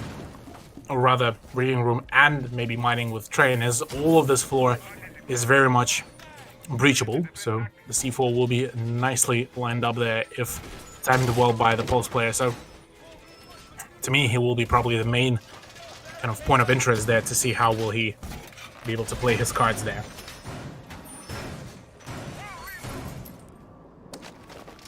Deploying ADS. 10 seconds to insertion. 5 seconds to insertion. Shield going up.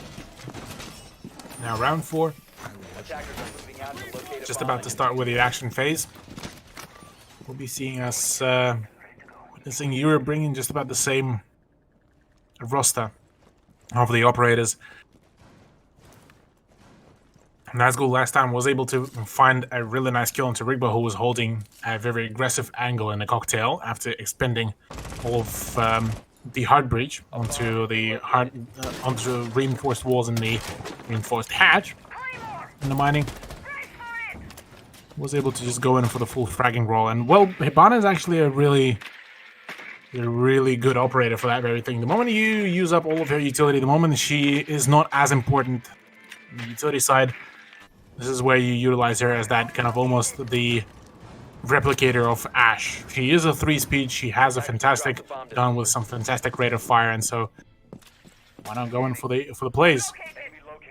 Seems so far that the main point of issue here is going to be that new jammer that will be dealt pretty swiftly, considering that, well, Revna tried to go in for a couple pre-fires, but didn't really find any openings, as I believe. Pardon, that wasn't Revna, that is Warm OJ with the MP5K.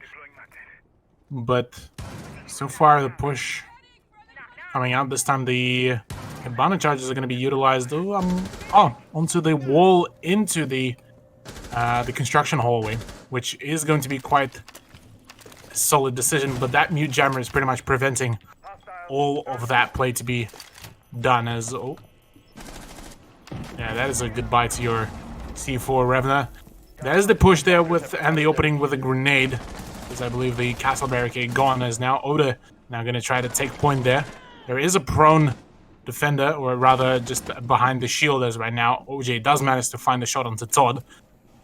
Your IQ is gone once again, and being the first blood on IQ, that is not what you want right now as a attacking side, but it is what it is.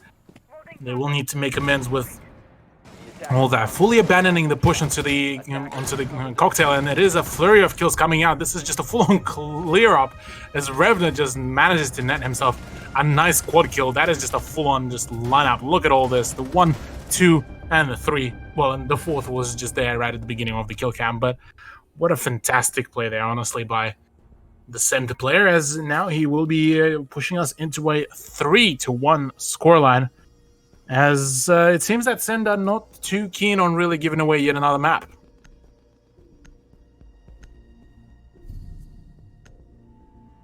Yeah, even the production is very much amazed by what happened there at the end of the round, but it was definitely something that you don't really see quite a whole lot. That full-on lineup, it's just what was supposed to be a bit of a pinch, just resulted in a full-on bloodbath and just complete denial of any kind of advancement that Hero could have had. Locate and defuse bombs.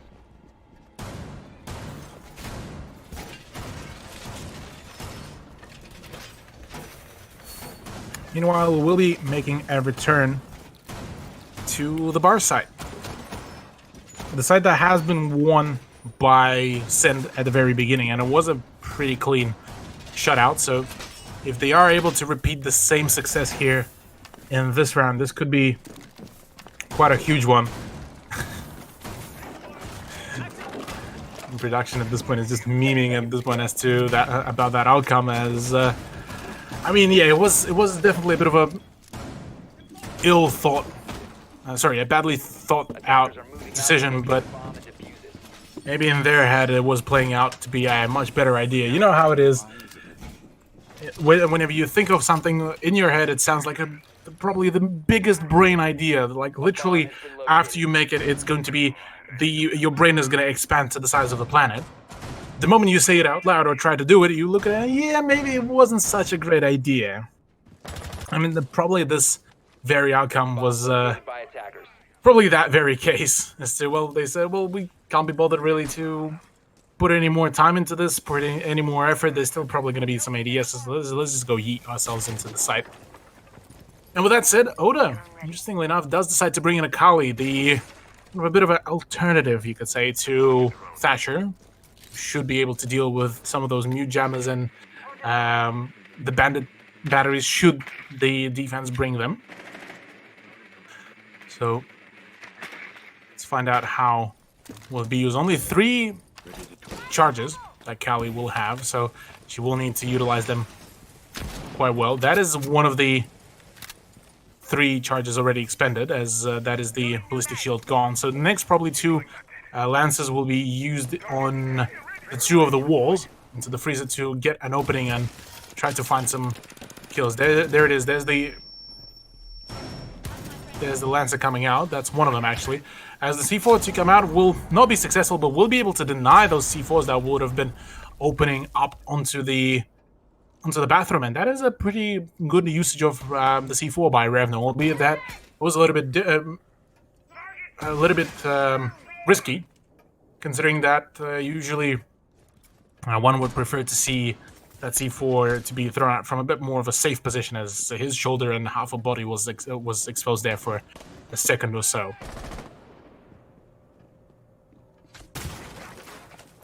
So with all the hard breach utility now being completely used up, same goes for Kali's utility denial. This is going to be an attempt to go in for the push. Instead, Hotshot to open the kill count once again, as Jordan is gone, and that is the Zofia of board. I don't think she even got to use her stun grenades, which is quite unfortunate for her, but very fortunate for Sin. There's no more of that concussion, and right now Revenant is very much awaiting for a pump shotgun to just absolutely blast off. Todd, fantastic push, as now Revenant is now being stuck in a bit of a odd position, considering that his position is about to get compromised. This shotgun needs to be coming out very soon. 12 seconds left to go. The push needs to happen onto the blue hallway into the bathroom. Todd does find the shot. Will be needing to find those double kills, but instead Steffi is the one that is going to be shutting him down. Send, once again, winning out. It is a 4-1 scoreline, ladies and gentlemen.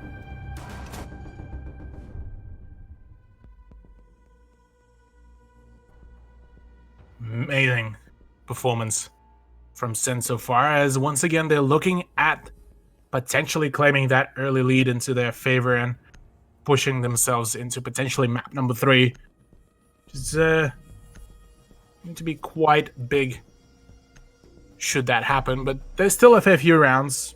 We did see that Euro were able to make a cheeky comeback there for themselves during the overtime. So maybe we might just see a similar case once we will be going on to the second half. But right now for Euro, they need to find themselves another round. That 4-2 scoreline, yes, not so pleasant to face, but it is going to be much better to come back to comparative to a 5-1 scoreline. So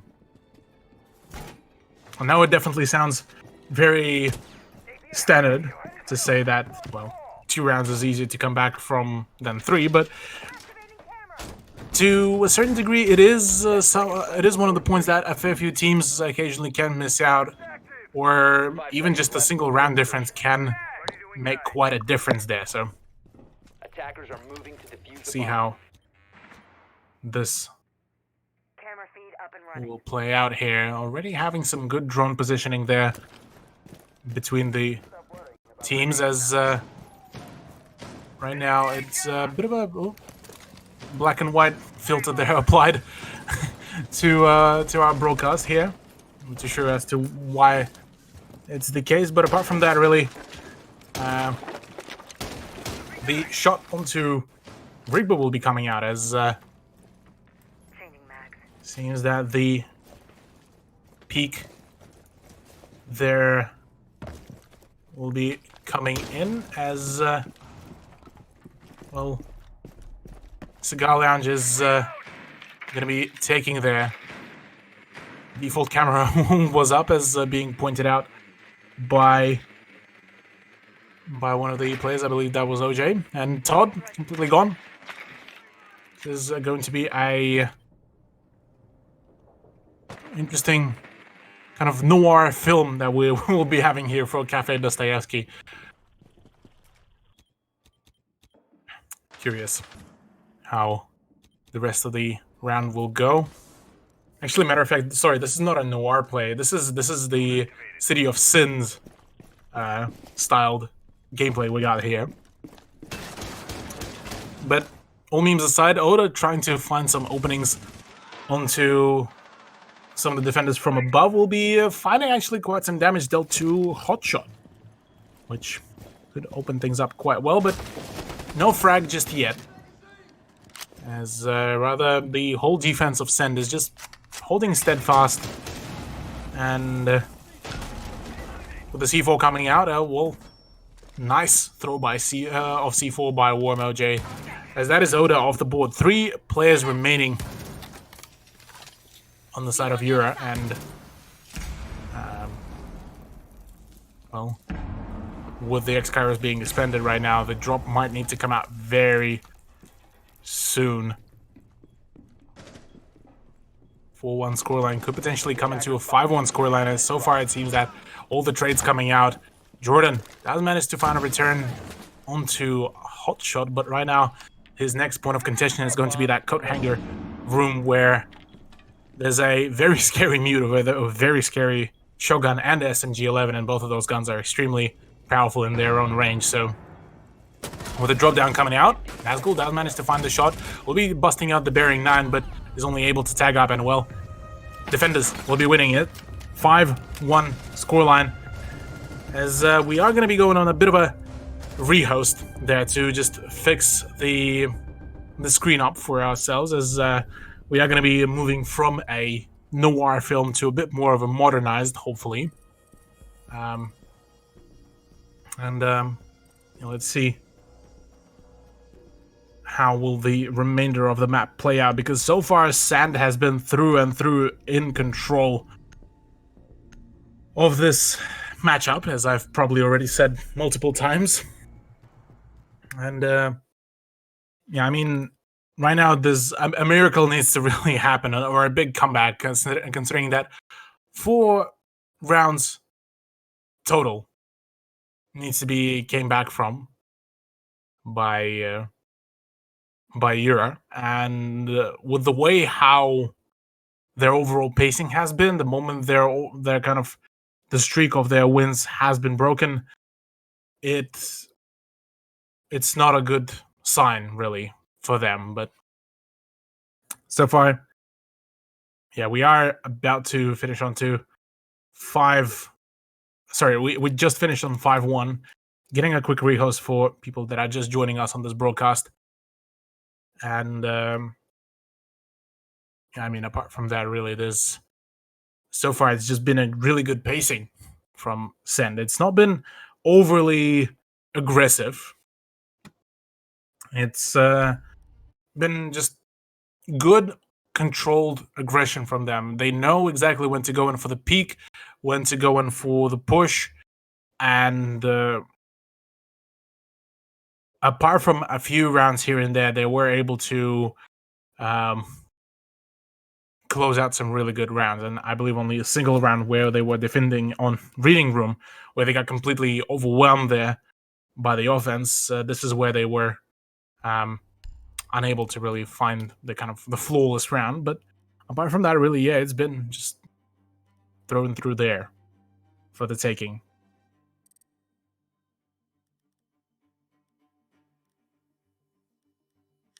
Yeah, the Noir movie has been really a really interesting experience to cast, but yeah, maybe it's the callback to the Operation Health out here, but yeah. Cafe. I mean, it's one of those maps that technically should be a fairly even-sided. I believe there was a bit of a statistic released, I believe even by our very own Dev Marta, who mentioned that I think it was something across the lines of 51 or 52% success rate for the defense on Cafe, or maybe it was a different map, but it was something across the lines that it wasn't as much of a difference in success for the defense. But this time it seems that both of the rosters seeming to be preferring the defense here, considering that Send has been extremely powerful here on their first half. But I'm curious whether they will be able to I'm curious whether they will be able to close the scoreline out for themselves. 5-1 scoreline, very close. 2 more rounds for themselves to push themselves onto map number 3. So yeah, we'll see how this will go. We're just checking on Send to ready up. Yes, we did just receive the ready from them, as we are just getting right back into Cafe Dostoevsky. Ladies and gents, so far it's a very close matchup, at least map points wise.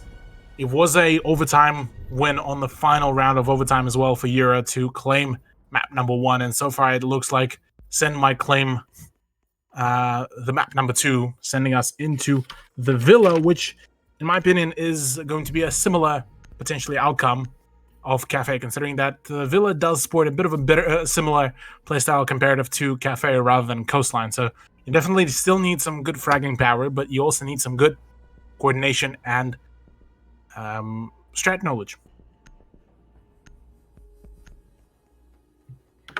Oh. Thankfully, during the break, I was able to grab myself some quick beverage to keep myself hydrated. By the way, stay hydrated in these dire times, ladies and gentlemen. Even while you're playing and staying at home with all the lockdown, do make sure to keep yourself kind of checked on the health-wise. Do make sure to stay safe. If you go for the supermarket runs, make sure to keep a sanitizer to yourself, just to keep yourself away from all the hysteria and all the epidemic that is currently happening around the world. So you definitely need to keep that in mind. But 10 seconds to go. round 7, Yura's first defense round on Cafe. About a similar setup of the defense, but instead they are bringing in a Kayed to try to deny some of the breach, with magnets to be brought in on board to deny a few flashbangs towards the ballistic shield at the Kanto spot. We will be seeing the action phase kick off. On the side of Send, really, the roster is seeming to be slightly different. Hotshot bringing in yet again the thermite, on which he wasn't really particularly successful in the previous map, but maybe for this time it will be a much better decision. The only issue that I see is that the hard breach will be very much dependent on Rigba's success, and Rigba does actually manage to find the frag onto Todd, which was it? Oh wow, that was I believe off a peek out from one of the windows. So that is a solid beginning, especially considering that Rigba is using probably one of the longest guns right now, which is a G8 with a suppressor. That is, I gotta say, that is a nasty one. Oh, there it is. That's so the contest was actually at the garage entrance. So fantastic shot, and well, there's the first breach, first thermite charge that is being used, and ooh, a little bit of a nasty there being done to OJ, as that pre-fire was that a pre-fire all the way from Cocktail? That is interesting. A bit of an odd one as to where that damage came through. Meanwhile, Revna did take quite some damage as well, and I believe got downed and picked up already. So health-wise, things are not looking also pretty for Sen's roster. There's already 3 players tagged up. Revna is on critical health, and no. Hotshot's second thermite charge has been completely denied. Fantastic juggle there by the Kayed, as Rigba's play did not really work out well. Meanwhile, Nove is actually going to go down. That is the control of the bathroom, as well as that is your other entry into the freezer, which I don't think will be contested in any shape or form. Full control of that, but a fantastic pre-fire by Jordan. Really nice crosshair positioning will be resulting in a quality headshot onto Hotshot. And yeah, well, still man advantage there for Sen, which will be evened out there, even pushed further and back into the draw. Or just a flurry of kills between the two teams, as now it's a Jaeger and a Maestro against an Ash and a Nomad, and Revna on Nomad is so tagged up that right now he needs pretty much every possible win in the gunfight, as right now, ooh, Oda does climb the kill onto Steffi after a little bit of a potato aim, but Yura do manage to find themselves their first win on the defense after a very unfortunate loss streak, and now it's a 5-2 scoreline.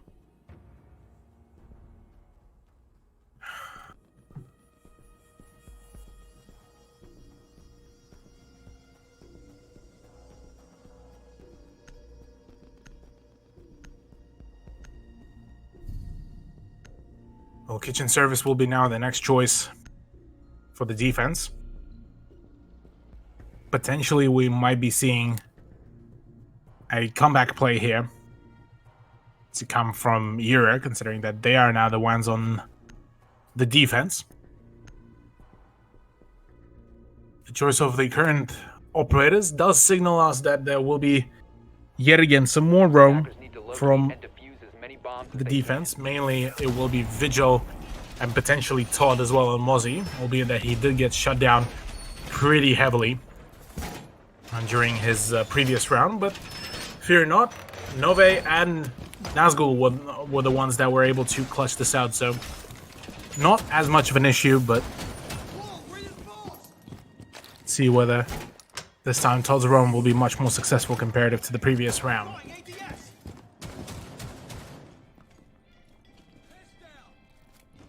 Remaining. 5 seconds left before insertion. It's out. Attackers must locate and defuse a bomb. And with the action phase starting back up,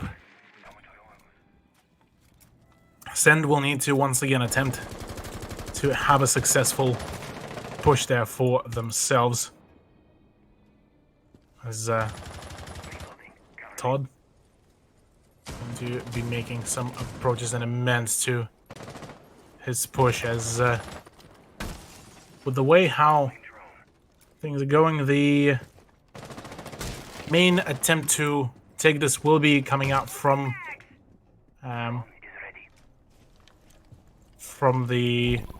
above, where Jordan is actually going to be playing his position.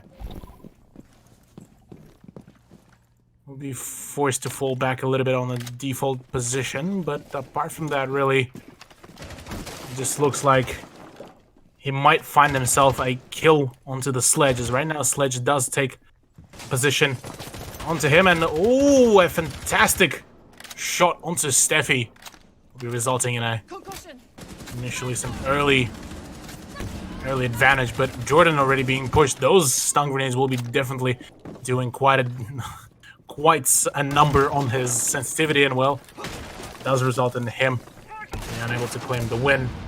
But at the very least, he did manage to drain out half a round, so that is not a bad turnout for himself. Now the rest of the team needs to pull up the socks and find the win. That C4 will not be unfortunately landing as Todd would have expected.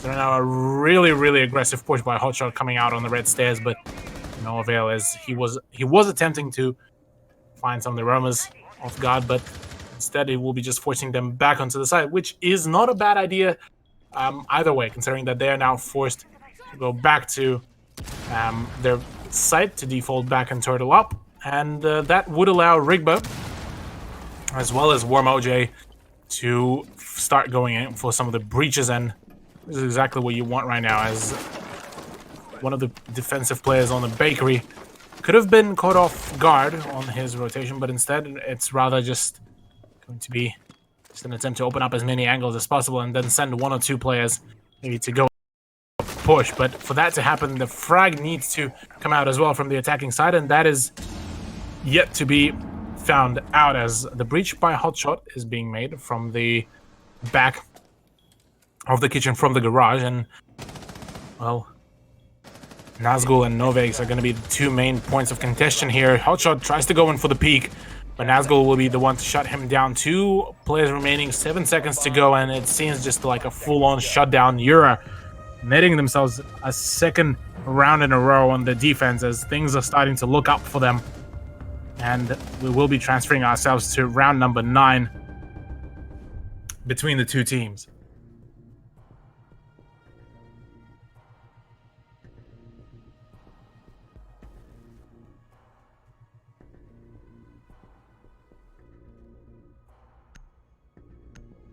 Now we might be looking at yet another reverse sweep out here, ladies and gentlemen. Potentially with Yura starting to make their comeback here onto their opposing team. Albeit it might be a little bit too early to really dictate that, but 3-5 scoreline is definitely a much better position than a 5-1 scoreline. So for Yura, this is definitely a potential uprising.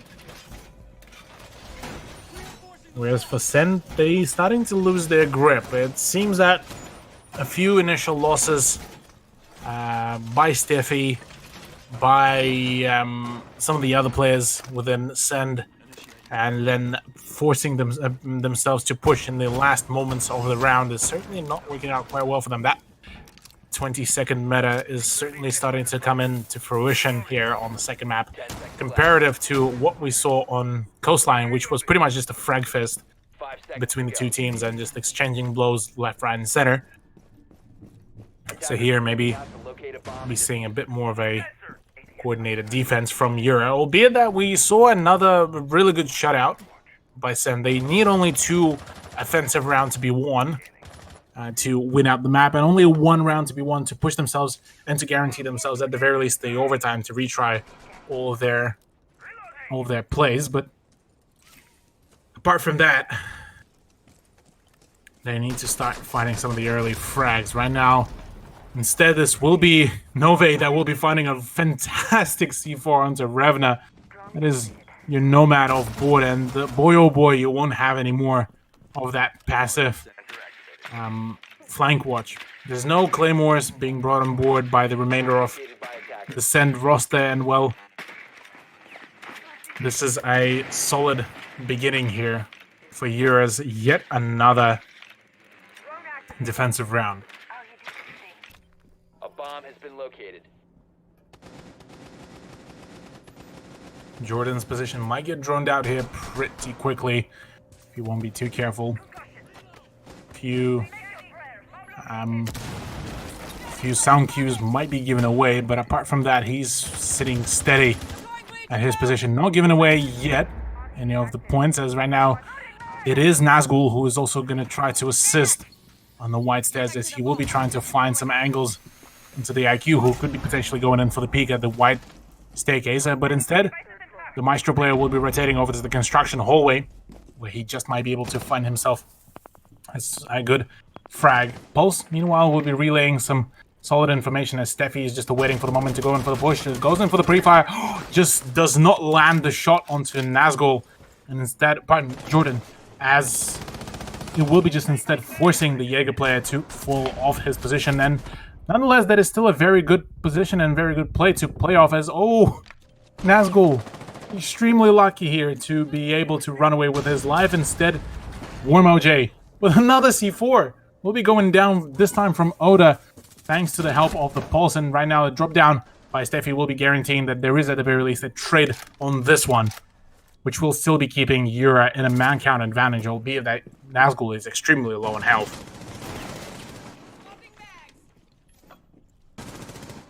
Hotshot trying to find some angles there for himself. Same goes for Steffi. Both of them did drop down, as now Nove is expecting that push as quickly as firmly as possible. Meanwhile, Rigba dropping down into the laundry hatch. Potentially might be getting into another firefight. Nazgul down. Same goes for Todd as well. A 2v2 as the plant is denied as well. 6 seconds. The two defenders need to stay alive. Yura will be able to find themselves the frags. And Jordan to close the kill feed out onto Rigba will be winning yet another round, as Yura claiming themselves point number 4. As this is looking most definitely at a reverse sweep, ladies and gentlemen. 4-5. As going through the perfect triangle of the 3 sides by Yura is certainly a great beginning here for themselves. Only 1 point away from drawing things out onto 5 apiece. And on bar, nonetheless, the site that was very well won there by Yura so far, and it was a fairly cleanly done. But apart from that, really, we'll see whether they will be able to repeat their success here, or whether Send will be able to adapt to the way how so far Yura has been playing on the defense.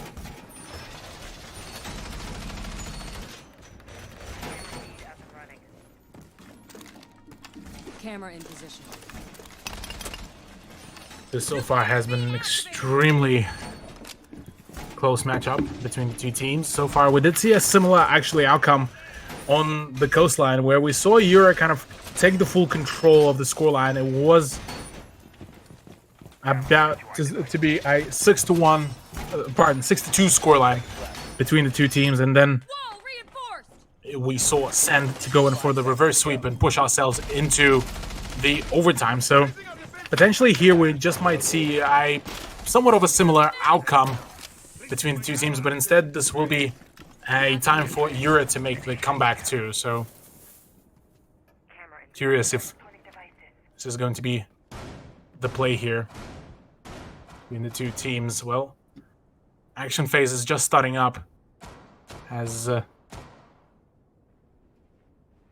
right now main push to come out here, and the repel by Steffi and the Co will be making sure that they are going to be going in for the push from up above.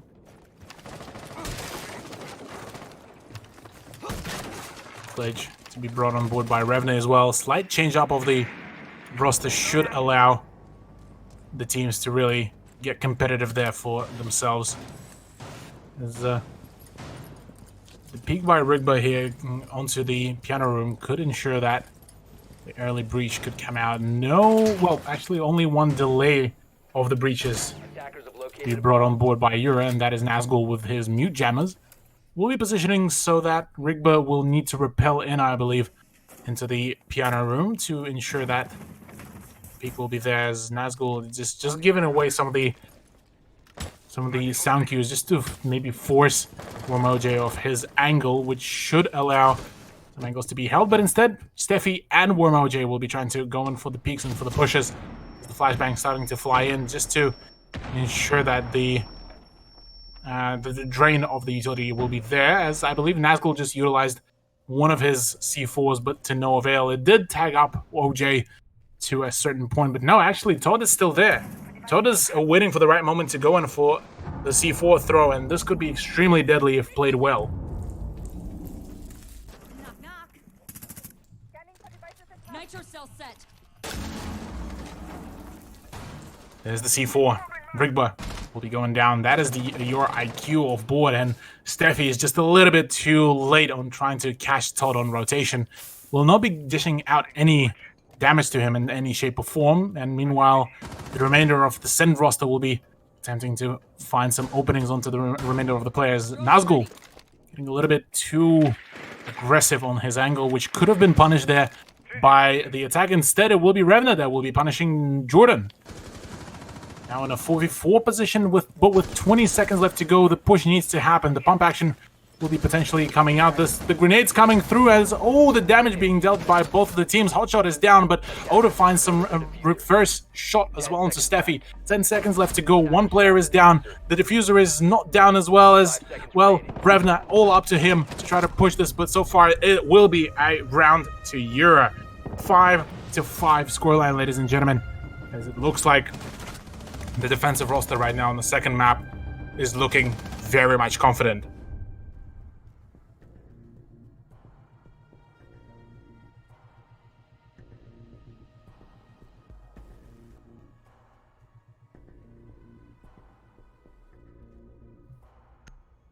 Yet another round being added here to the overall pick here, as this very round will be deciding which team will be feeling much more comfortable going into the round number 12, which one of these teams will be getting themselves a match point. And right now, for Yura, this is a big upbringing right now, considering that, well, they managed to win the first map.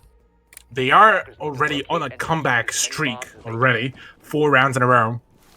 For them, this would mean that they get match point and then win one more round. This is it. They are moving back into the grand finals where they have a grudge match against LFO. For Sen right now, this is their almost second to last chance, really, to find themselves the win, because so far not a single win on the offense. And, well, if they do proceed to win to losing this very map, this is it for them in the open qualifiers, and they will not be able to qualify for the 6 Masters. This is, I believe, the final spot for any team to qualify for 6 Masters, as the remainder of the teams have been already decided. So, apart from that, we are going into the action phase, ladies and gentlemen. Send. They need, oh so badly, at least one more point there for themselves. They have not seen a single win for the past 4 rounds, and, well, this might be reflected on their performance overall. Todd will be roaming up on the top floor, and he's going to be the single roamer. But no, there is Nazgul actually still in the white stairs. So, should the pressure come through, Todd should be either able to jump in through the hatch or just straight away fall back on the white stairs and have Nazgul to cover him as well. So, that wouldn't be a bad idea, at the very least, but the choice of Steffi T to bring in a Jackal rather than a Ash is a much better choice, considering that he will now be able to counter this whole roam play. And first scan to come out, Mozzie will be spotted, as now Todd is forced to fall back all the way back to the side. Same goes for Nazgul, as it is a very swift take so far of the top floor, with no contention whatsoever, with no losses from either of the teams, but the only loss that was sustained is really the positioning of the 2 roamers. So nicely done, as the usage of the Jackal will be quite well brought, as now we have a full 5-man hunker down, minus the fact that Jordan is in the coat hanger room. But with the C4 coming out, well, Oda will once again be punishing Rigba, who this time did try to bring in a bug, but after a short attempt at opening some of the angles, well, will not be quite successful. Hotshot to open up the hatch, be attempting to have yet another avenue to be opened up for his team, which should assist in the late round. play, and with a peek onto Jordan, oh, the dog is so severely tagged, which will be forcing him off his aggressive position, but the ability to heal back up is definitely going to be very beneficial here for the defensive player, as now we are back to full health across the board for all the defenders here of Yura. As for Send, oh, Oda getting extremely close, but will be able to come out victorious here in this gunfight. Same goes actually for Warm OJ, as Oda will be falling down as well. All up to Nove, Todd, and Nazgul to bring this out. A bomb has been located. So, here things are just heating up. Nazgul and Todd, though, meanwhile, do manage to find some openings as well to push the favor back into their side. With 18 seconds left to go, the frags need to come out very cleanly here from OJ and Hotshot if they do want to find themselves the win. There's the peak. There's the trade as well, but Yura, 11th round going into their favor. 5 rounds in a row. Match point, series point there for Yura. As so far, this has been an absolute mad of a reverse sweep to come out here from the defensive team.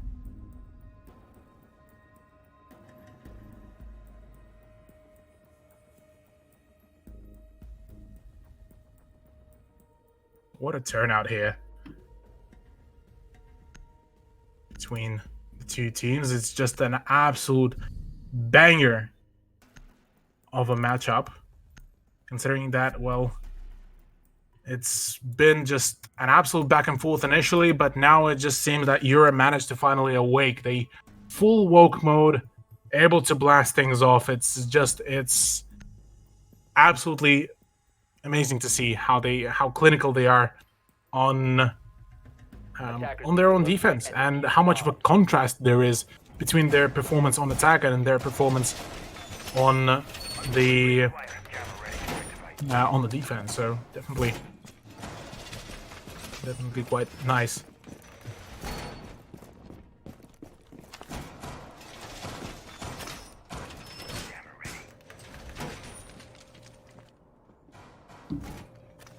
Setup coming out. This is a reading room defense, which so far has been really well defended, albeit that it did get a little bit close here for the roster of Euro, but nonetheless it was still well played. Setups up above should ensure that they will be able to, at the very least, drain some time before the main push onto the side will happen. And while Steffi T's decision to bring in a Jackal was not a bad idea in any shape or form, it hasn't really fully paid off. They were able to get that early kind of positional advantage with taking control of the top floor. But anywhere further than that, it was pretty much just a full-on shutout. No ability to really,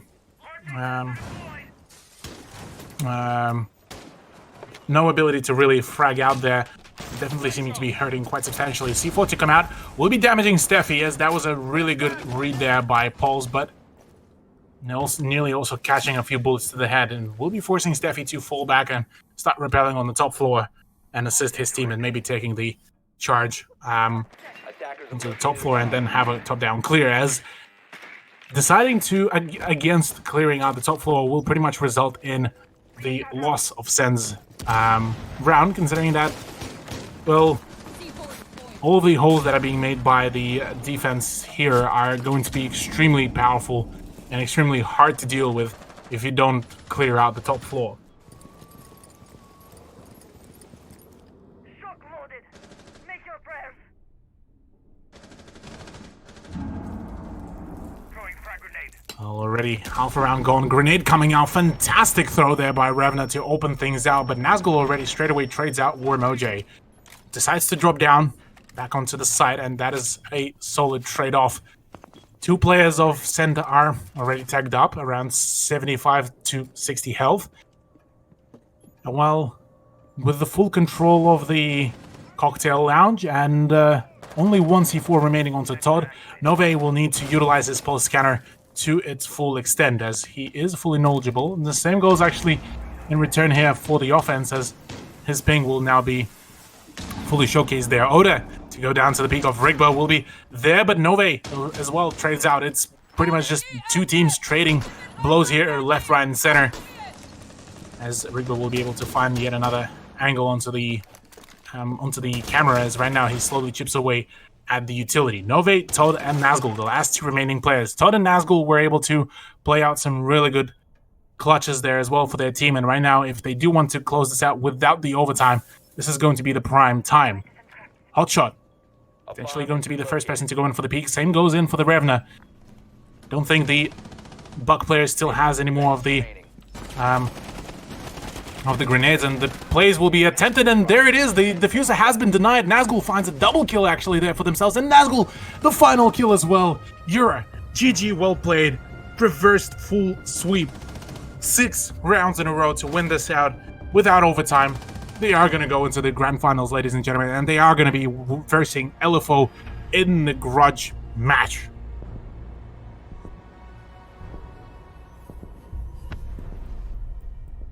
GG, well played between the two teams, as this has been an absolute banger of a match. As a fantastic defense there by Yura. As, yeah, just massive congrats to them for winning this out, ladies and gentlemen, as we are going to be starting to prep up the match of LFO versus the versus Yura. The potential repeat of yesterday's matchup, but we'll find out that very thing. But we are going to be going on a break, ladies and gentlemen. Don't go too far away, as we will be just getting shortly back on track to kick things off here for the grand final here between Yura and LFO. Stay tuned.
Hello, ladies and gentlemen. Welcome back to Six Masters Open Qualifiers. The grand final, the big one, is here. LFO versus Euro. My name is the Russian Cthulhu, and for this very special occasion, I'm joined by the one and only Sky. How you doing, mate? Oh, look, it's great to be here. I'd debate you on how special. Well, it's certainly a special occasion, and I'm excited to be here, even if on short notice. Yeah, it's definitely a feels good moment, having a bit of a throwback time to the old OG days of casting with you as well. And well, what a better time to do it than a grand final to decide which team will be heading to play out Six Masters as well and joining the rest of the teams. But Cafe, so far, LFO were able to beat quite well the Euro squad yesterday on the Cafe, which was the first map that they've played. But I mean, so far, Euro was able to prove ourselves completely different once they went on the defense of this map. Yeah, really, Euro with everything to prove here. I mean, coming into yesterday, I certainly thought this was going to be an extremely close matchup, but I'd debate it went quite the opposite. We saw LFO really, bring it to Euro on both Cafe and Villa, and ultimately take the 2-0. So, like I said, I think Euro really have to prove that they're worth here, and especially as we have to talk about what's on the line here, a spot in the Six Masters 2020. Yeah, and that is a huge thing as well for both of the teams, for matter of fact, considering that, well, if you're not able to make into, say, the challenge, go through the Challenger League into Pro League, Six Masters is probably one of the biggest things for both of these teams to really make it into, and neither of the teams would really want to miss out on this opportunity. So, I mean, right now for LFO, they are going to be the ones to start things off onto the defense. And looking at previously, they also, within yesterday's upper bracket finals, they were the ones who started on defense and had a pretty well-played 5-1 scoreline for themselves going. So now, with the fact that both of the teams are knowledgeable about how both of them play, do you reckon we will be seeing any kind of change of play, or do you reckon it's just going to be essentially just who can out-frag one another? Yeah, I'm not sure. I mean, we have to take into consideration that these two teams versed each other, a mere number of hours ago. I'd say, 12 hours ago? It wasn't long ago. And what we also have to count is that this is do or die for Euro. As LFO have come through the upper bracket, they have a one-map advantage, meaning that, not only yesterday did we see Euro really struggle on these attacks here on Cafe, but, they've only got one, they have to win this map. There's no other way that they can qualify for the Six Masters other than winning this map. So it can't really be a situation where, we'll leave it to the next map and we'll bring it back. They have to win this. That's how crucial this is. Yeah, this is actually a really good point as well to make. Yeah, the map advantage is for LFO, and like you mentioned, there's usually that buffer of a map. Yeah, we can kind of just get used to overall pace that the other team is doing. This time, that's not the case yet. You're busting out some of the rather more interesting strats, bringing in a Nook for this very case. Mainly, a fair few teams would usually bring her for the frag grenades that were somewhat recently added, but her ability to kind of sneak around and being able to be that kind of the attacking flanker is also a really powerful utility to use, considering that there's no particular way apart from Pulse to really track Nook. Yeah, great, and it is interesting to see Nook here in the highest level of players. We don't see it all that often. In terms of how you're attacking, it seems to me to be extremely similar to yesterday, with a top-down clear here on Cafe. And I'd say that the success they found yesterday wasn't probably what you'd hope. So it'll be interesting to see if they can sort of have a little bit more success. Yeah, for all the Euro fans, this is what they will be hoping to find, that the squad will be able to find those openings. I mean, Todd is surprisingly still outside of the building, holding the angle onto the bakery roof with probably one of the less of a damaging weaponry, and instead it's Nove that is actually trying to make it rotate. So I am slightly puzzled for the sheer fact that Nook hasn't yet gone for the flank around, say go into the and make an entry into the downstairs bar and dining room. Why not make a top-down push and just go through the white or red stairs and utilize your hell device? Instead, he will be trying to just play with his teammates and, well, Hills to find the first frag. That is a good beginning, but so far it's a trade. Yeah, nice find there from Novak. And now we're finally going to see Todd sort of being put into the position that you'd really expect a knock to be in, but Hills is just going to absolutely shut him down. And he's going to get back safely for now, but he's got to sort of pressure this angle. You can't really blame him. They've got a man advantage here, so if he can find another pick, that's really going to be the nail in the coffin. I like that. The view from the camera was that the fact that it just Nook pops out with a dead body out of nowhere, just straight out of like a horror movie almost. But yeah, I mean, so far this is looking really pretty for LFO. Yeah, this is absolutely not the start that Euro want here. Like we mentioned before, this is do or die. They need every single round they can find. Novak is going to find one, but he's got 3 more to find and 13 seconds to do it. You can't imagine this is a winnable situation for him. And you can see LFO playing this really, really smart, not going to give him anything. And that'll be first round going towards them. Yeah, from my memory from the yesterday's games, LFO kind of started things off really aggressively, just trying to catch off the Euro squad off guard on each and every point. But the closer they got to their milestone, their match point, they kind of slightly dialed down the aggression, but were still very well composed. And it feels that this time this is kind of a battle between kind of the veterans putting together like almost a pug team to qualify for Six Masters, and the experience of someone you could say tier 2, almost bordering on tier 1 teams, team that has been already within the competitive scene for quite a while and now starting to kind of rise up. Yeah, I mean, and I think Hills especially, we're taking a look at Hills here, had such an impact last round. He seems to be one of those players who sort of finds a kill, and he doesn't retreat. He just he runs off that adrenaline and just looks for more. And obviously that sort of playstyle has its downsides, but I think last round that really played into his favor. And not only did he manage to find, I think, 2 kills, maybe 3, but he really delayed that attack quite a lot. And I think that made it difficult for Euro. Yeah, it seems that the moment you break the initial kind of pace of Euro with that kind of early aggression, trying to take as much control in the first, say, a minute or so, the moment you do that, it's pretty much, call it almost a round really for that team, just because it is such a challenge seeming to be for Euro to kind of recover from that, because like you mentioned, Hills applying that initial pressure, initial aggression, and finding that frag has pretty much allowed LFO to keep the reins of the site in their hands through and through, whereas Euro kind of was just full-on struggling here. And maybe here they might be able to find some closure, but it all depends on how well can Todd with the Nook can bust out some of the more sneaky plays, because bringing Nook just for the weaponry and for the grenades is seeming to be a little bit strange to me. And there's a drop down. But no. Okay. Look, minimal success found there from Todd, but I mean, I suppose it is better than just posting up on an angle like he did last round. I mean, you're playing more to that Nook playstyle. It didn't work so well for him, but admiration for the effort.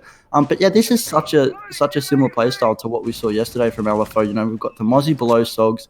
He's got the same preset holes. We've got Echo playing the exact same spot with the exact same preset shield. We've got Maverick doing the exact same thing. And for Euro, you've really got to think, okay, this is where we need to change things up, because this is what happened yesterday, and it really didn't go in our favor. So I think they need to do something pretty crazy here. Oh yeah, definitely needs to something crazy come out here. And well, talking about crazy, well, slightly less crazy maybe, Nove does manage to find a kill onto Angmo, and that is one of the big kind of roamers / the big players for LFO on a fair few times. His roaming yesterday and throughout the LPL Pro Series has been quite crucial for his team to actually find the win. And right now, that does force kind of the whole of LFO squad to try to scramble, as Nove does find another kill onto Sogs, and so the remainder is just on the site. This is great to see. The Euro actually, going downstairs and hunting those roamers that are in pretty similar positions to what they were yesterday, and now they've got rid of them. A beautiful grenade from Novak, and again, this is what I'm saying. Now this is what we like to see. Mims was in the exact same spot as yesterday. I wouldn't be surprised if they just sort of looked over the Von Weiler. He's probably here. Chuck a nade below from library, and there you go. And just like that, the round is completely spiraled out of control. It's all on Hills here, and have no doubt this man is a pretty crazy player, but finding 5 players is going to be a tall ask. Oh, he'll toying with his prey a little bit there. He's initially kind of hesitating and trying to go in for the knife, but now that his position has been revealed, he needs to be extra cautious not to catch some early flag, because he's still on a full 100% health, whereas Novex is low on health, Buck is down now, so a few shots here and there should be able to finish him off. But now that Hill's going for a crossfire, oh, that is going to be a tall order for him to do, and well, Euro will be able to find a round 2 for themselves. This is great to see. This is really what you need, especially after such a poor first round. I guess that's the bluntest way to put it. To bounce back like this, and especially seeing them, you know, counter those specific things with that grenade towards the Echo, hunting the Mozzie below. And that's really what we need to see, because we mentioned before that things are playing out extremely similarly, and I think that could really play into Euro's favour if they have sort of looked over those VODs and have analysed, you know, how LFO play. I mean, Euro did have plentiful amount of VOD material against LFO, and same actually goes, well, to a certain degree for LFO. They had the ability to really watch how the LFO squad, the Euro squad plays out, and well, technically, in theory, LFO should be winning just off the fact that they are the ones that have the coordination, they have the strats and all prepped on and everything for that, and they know already how aggressive can Euro get. So if they can curb that initial aggression, they can very much win this out. Yeah, I agree. I mean, again, I feel like Euro need to sort of pace themselves. They can't let things get out of control. You know, they can't give away free rounds to LFO, but they also don't want to make any rash decisions. So it's sort of like, it's about taking it slow, but also playing smart, but also ensuring you're getting the wins. So it's, I don't know, it's a lot of information. A whole heap of information. I mean, right now, for the whole Euro squad, this was a very good round overall. They managed to isolate all of those gunfights into those controlled 1v1s, and big props to Nove, actually, as he was the one who found that triple kill overall. 2 with his gun, 1 with a grenade, and just overall really well prepared here.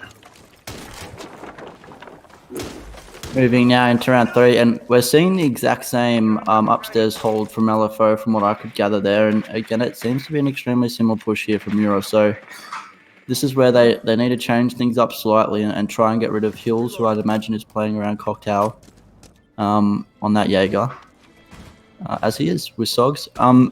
And yeah, you know, I don't know, I don't think pushing the same way that they did yesterday is going to work very well, but we've got Novex here just going pedal to the metal. I think he had the diffuser there for a second as well, which was a bit risky. But I know this style of aggression may work in their favour.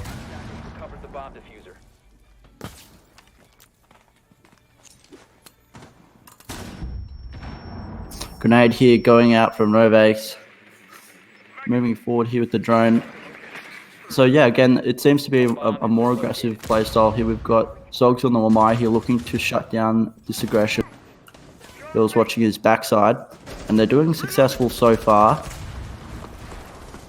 Those Hibana charges are going to make things far more difficult. However, Hills gets shut down. It's all up to Sogs, who's just going to retreat, but he's going to get taken down in a nick of time. And another trade there comes out, and now it's only 2 players, Nasty and Ang, left with it all to do.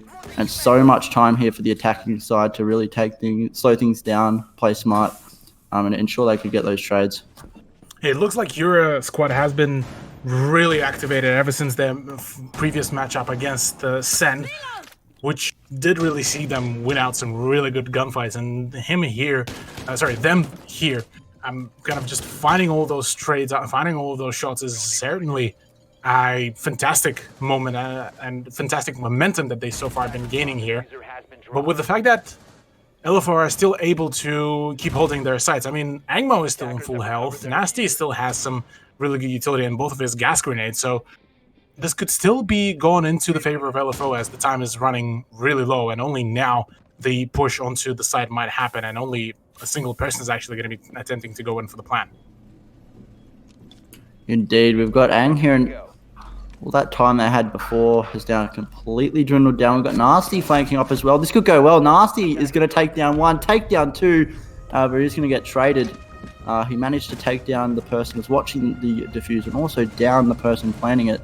but unfortunately it's too little too late, and that'll be the second round here for Ura. Yeah, second round, and that is on their offense. The side that was extremely, might I add, lackluster from Ura on their previous match against Send, which did result in them only finding a single win during the first half when they were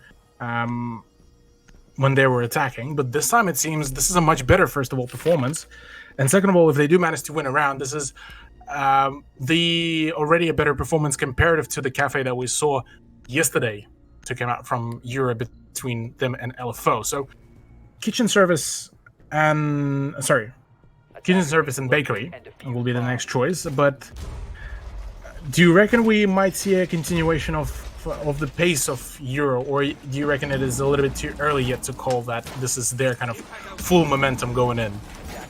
I think we'll have a pretty good gauge of what Ura's looking like after this round. I think if they come into this round and they continue that momentum and manage to get the win, I'd be starting to look a little bit scared for LFO. But I think LFO just need to sort of just take things back to the start, just slow things down, make sure that they aren't peaking things unnecessarily, making sure that all the utilities in the right place, and just sort of holding firm. And obviously that's an extremely oversimplified way to put it, but I think that aggression is going to be less effective if they manage to do that.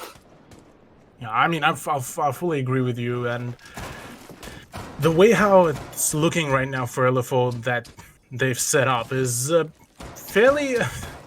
It's not a generic way, but it's a fairly familiar way for people to set up the defense on the ground floor with the castle as well. You have some of those ways how rotations are made. Instead of through the doorway, it's rather an extended one to have some more cover, whilst you're having an impact hole to actually crouch rotate through, and that can be a really well organized way to do it, considering that just the more room you have to essentially just position yourself and have more safe ground, is the better, really, as we're already seeing quite some push from Ura. Curious though. Yeah, go ahead. Sorry. Sorry. I think it would have been interesting to see LFO review the VOD from yesterday and see that Ura are sort of consistently opening those top 4 hatches and clearing top down through the entirety of the map. And it would have been interesting to maybe see LFO trying to spread a roam or two out throughout the map and really try to stint that roam clear. Oda will take down hills, and he had such a massive impact on the first round of this map where it was LFO who did win this exact bomb site. So to shut down such a key player so early on, it's already not looking good here for LFO. Yeah, another thing will be if the next push will result in Angmo's demise, because at that point it's definitely going to be quite a tough task for LFO to come back from. But yeah, you're making a really good point overall about the fact that Ura have been really consistent by going top floor, then second floor, opening up some places, and having some roam maybe up above, like we just saw from Europe when they played against Send, is not a bad idea per se. But right now, instead, it seems that it's just Angmo saying, "Yeah, I'm just gonna go grab some frags and call it a day." Really, as now the man count actually is in favor of LFO. Really smart play there from Ang to be able to sneak away from that bakery desk and hide, and they wasted 2 grenades on it. They clearly thought he was there. I mean, you could see they had their suspicion they'd moved away, but it was too little too late, and he managed to find both of them. It does look like, however, Ura have got control of this bakery. Nope. Well, they do now. Angmo goes down. Mims and Sogs left to do it all. In 20 seconds, that's going to be a nice shot there from Mims. It's 2v2, 20 seconds. You've got to imagine that this favours the defenders here. You can see such a strong angle here being held by the Maestro. He's going to manage to take down Nadroj. It's all on Nazgul. 2 to find. He'll get shut down. That Maestro just holding firm there. Those 81 bullets really coming in clutch. Although it was Sogs who found the kill, but nevertheless, suppressive fire, always useful. Oh yeah, having that distraction in face of Maestro has been really good for LFO's defense, where they do manage to even out the round count for themselves. But yeah, I mean, it was a solid idea initially for the offense. Like, they had the opening frag onto Hills, which, who you pointed out was the MVP of the previous few rounds. But the way how they've tried to approach, they tried to pile on the attackers again, like they did in the game against Sin, and this time it just didn't work because previously on the previous matchup in the lower bracket finals, you could see the moment they start piling on people, it is just impossible for the defense to really find frags on each one of them. And so even if there are deaths and losses on the side of attack, you would always see at least a trade there, if not trade 1 for 2. So here it seems that LFO are fully knowledgeable about the possibility of that push, that kind of push coming out, and managed to really keep control of the site all in their favor. I'm interested to see if what Euro did last time they attacked the site was a fluke, or if they intentionally did it, which was, you know, sending people below to get rid of Mims on that Mozzie. Sogs on the Mozzie, get rid of Mims on the Echo, who are both sitting in pretty much the exact same positions that they were yesterday. You know, you've got Sogs down below roaming around sort of the general train area, and the Mims is where he is now, just behind that shield sort of posted up. And that's such an easy grenade to hit from below if you know where you're looking. Ang will actually find Novakes. So a really, really good start to the round here from LFO, and not what Euro's looking for, that's for sure. Yeah, I mean, Novakes was the one that was able to find those 3 kills in last time they've attacked the bar, which is quite unfortunate, but at the very same time, you still have 2 sets of grenades on Todd and Oda. Both of them have the frags. As well as that, there's Jordan always with the Ash charge as well. That does deal quite a hefty amount of damage, might I add, if it explodes really close to the player. So there's still a variety of ways, but in the hindsight, the man count is still going to be looming over Euro's roster. Indeed, if I can make an observation, Todd has decided to go on Sledge instead of the Knock, who jumped in last time they were attacking the site. It didn't go to plan, so great to see that that he's still alive and doing well. And now you can see, in terms of time management, it's pretty good here for Euro. They've already made their way into Piano. They've got that wall open, despite having that Maverick taken out off the board, which means they actually didn't even reinforce it. So they're going to get in there, easy peasy, lemon squeezy. And they're still going to have those Habana charges to actually use on the freezer walls to create those angles. Yeah, the Habana charges are going to be quite crucial here to be utilized. But as well as that, there's also the Hills and his usage of the bandit charges. But right now, the more important thing is the fact that Angmo just decided to white swing right into the cigar shop and just got himself a nice double kill there on Nazgul and Jordan. And well, now that's the ex-Kairos of the board. What's Angmo doing? He's managed to find 2 already. He sees 1. Can he get a 3rd?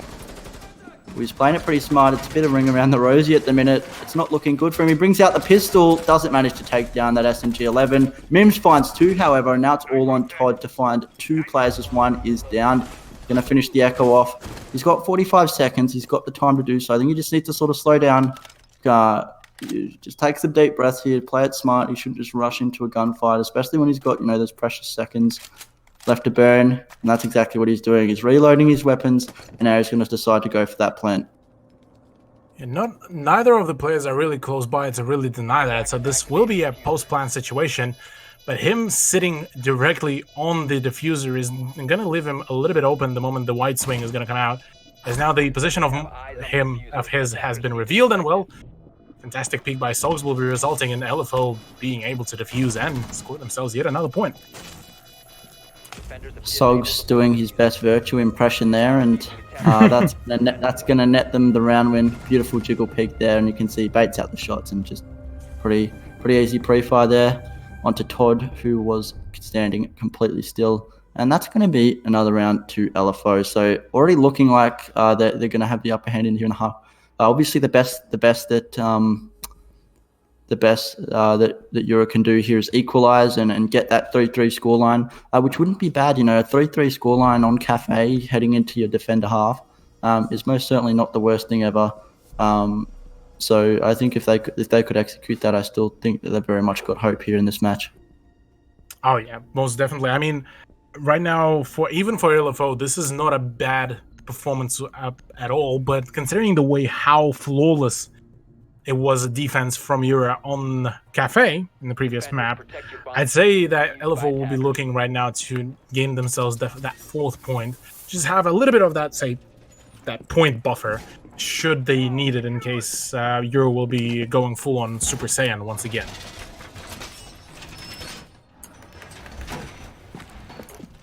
Extremely similar hold here. I'd imagine we're just gonna have Sogs and Hills in the exact same spot. And it's been a little bit hit or miss here for Euro. You know, we've had a few rounds where they've seemed to sort of punish this complacency from LFO, and we've had a few where they've failed to do so. So, I mean, I guess, you know, flip a coin. It's a bit 50-50 here as to if they're going to sort of play aggressive and counter this, but I'd love to see them try something new, especially when, you know, at this stage, you know, they played this map yesterday. They're pretty far on into this map today against the same team. You'd hope that they have a rough idea of how this is going to be held. Yeah, I mean, the other issue that I see here, at least on the side of LFO, is that last time they've defended the reading, it was actually going into the favor of Euro.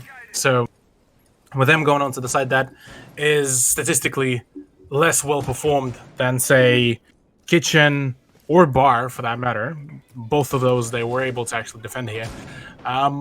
Being forced onto reading is not the worst case scenario, but you do need to have a really good control of the upper side of the cocktail lounge, as without it, it's pretty much we can ride in GG really.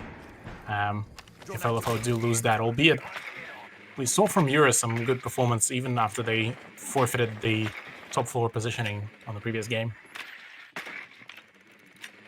I'm interested to see if that those positions are forfeited. I recall last time they weren't exactly successful retreats. Both of them were found out and taken down. But yeah, I mean, we're already having the Sabana angle being opened here. The timer is ticking, however, you know, I think give them another 20-30 seconds is probably when we're going to start to see Heels and Sogs being really aggressively pushed here. And by that stage, I mean, even if they both go down, I think it's not the worst outcome ever. But you'd be hoping for one of them to find a pick. And right now, the main objective here is going to be for one of the players of the attack to get rid of those bandit charges, because right now, Nazgul still has 2 of his X-Kairos charges, and with Sogs going in for the push, ooh, actually will get punished! Same goes for Oda as well. Todd, as he's able to find the shot on Hills, and well, this is, like you mentioned before, a similar outcome with the forfeit of the top floor, but through the death. Yeah, I don't necessarily mind the decision for we didn't see Hills' point of view, but Sogs to play a little bit aggressive. I didn't think that was the worst thing ever, try and sneak up on them, but unfortunately he couldn't find the kill, and well, just like that, as Monkey Fist would say, easy as you like. That's going to be the top 4 forfeited, but a quick C4 trade is going to slightly equalize here, and with only 35 seconds left on the board, I'd actually favor this towards the defenders. I mean, even with a man disadvantage right now, they have all the control. They have, unfortunately for them, expended all of their C4 utility, but at the very least, they still have the full presence. And for Euro, this will mean that they will have to go for a really aggressive drop down and right in through the doorway of the library, which you don't want that to happen. Oda already making the push, and he's really low on health. There's the counter peek as well by Angmo, and well, in a 2v2 situation, things are looking a little bit grim there.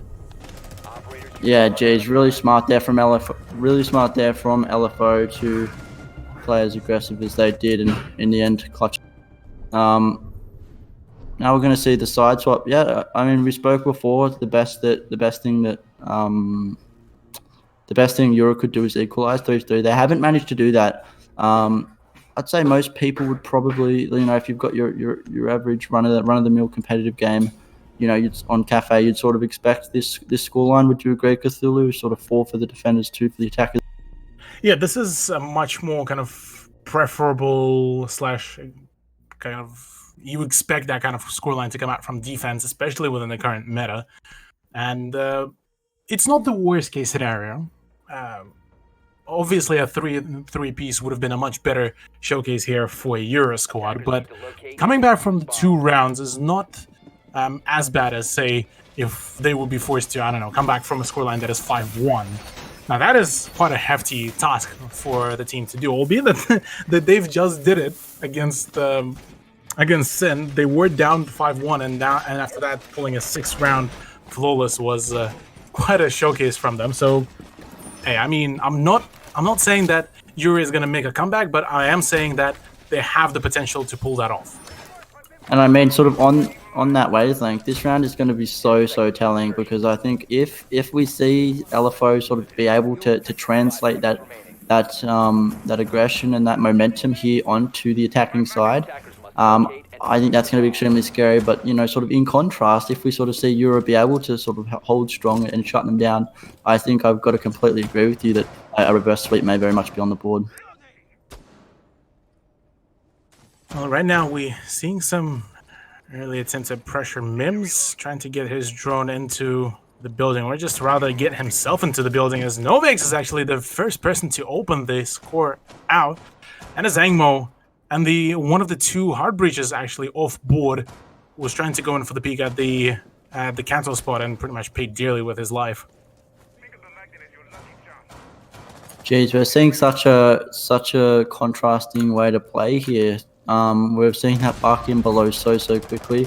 You could see the idea from Angmo there was to play pretty aggressively. He got shut down, but you know, in comparison to Euro, who sort of just sit up at the hatches and slowly drone, LFO really are not taking anything for granted, getting in the building ASAP.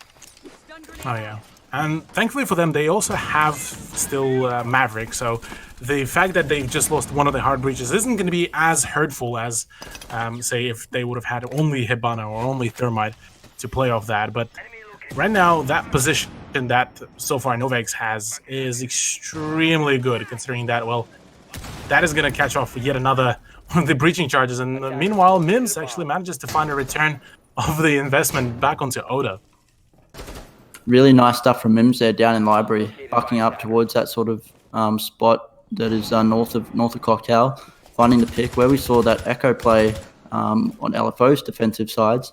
But this is looking good so far for LFO. I think, you know, they've got a bit of time here. They've got relatively decent map control here on the top floor. You've got Mims below applying pressure.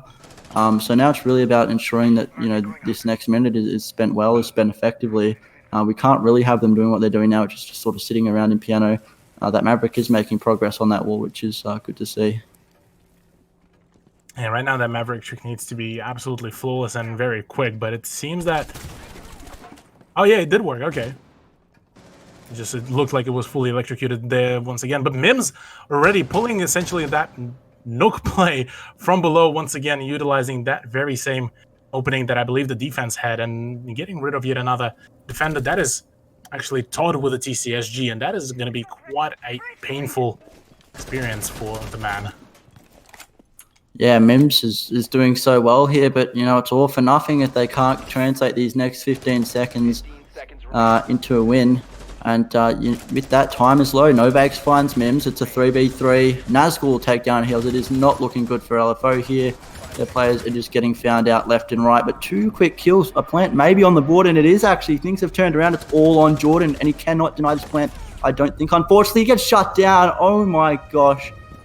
Wow, what a way to win the round. That was really a roller coaster of emotions. It looked like a Euro there. We're going to win that, but wow, just running in there, Solgus and the planner managing to find 2 really quick kills, and to be in the positions they were in to get that plant down safely paid dividends for them. And I'm gonna lie, I was expecting, when the moment I saw that the planter was going down 0 seconds on the counter, I was expecting somewhere out of literally nowhere for the Jaeger to pop out, deny the plant, and that is call it a day, really. But instead, LFO did manage to keep on going, really. I mean, 4 rounds in a row so far, including their offense, is a fantastic showcase, in my opinion. And with them having the map advantage, they're only 2 rounds away from securing themselves the spot at 6 Masters. Yeah, exactly. That's such an important thing to point out. Like, this map, you know, if LFO win, they are the next team in 6 Masters 2020. Like, that is absolutely massive. Our National League, everybody wants to be a part of it. And, you know, that's at the end of the day what all these teams are competing for.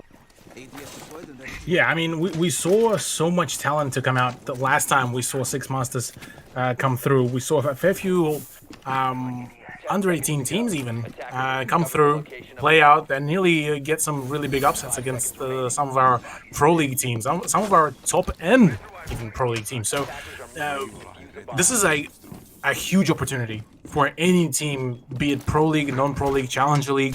This is the time for everyone to showcase their skill, their prowess.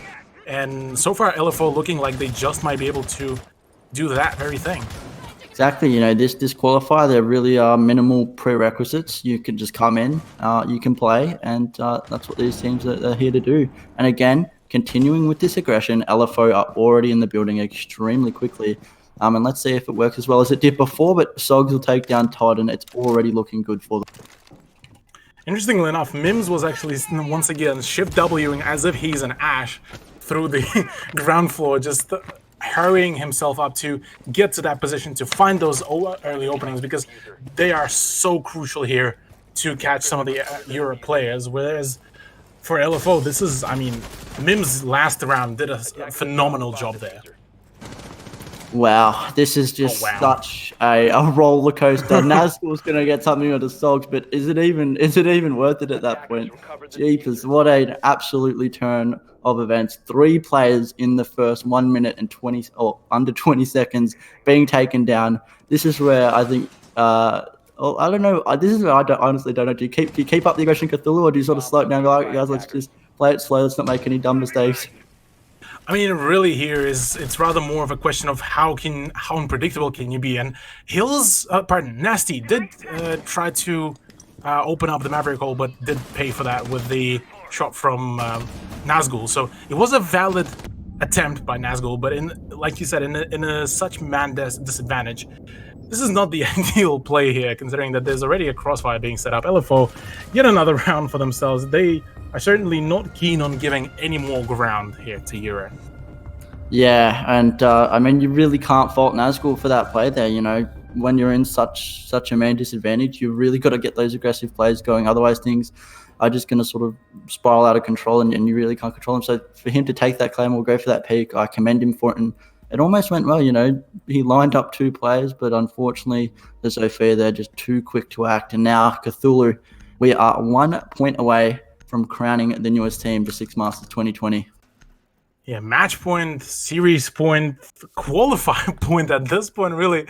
It's all the points out here stacked so far in favor of LFO, as potentially the final round will be coming out on Kitchen.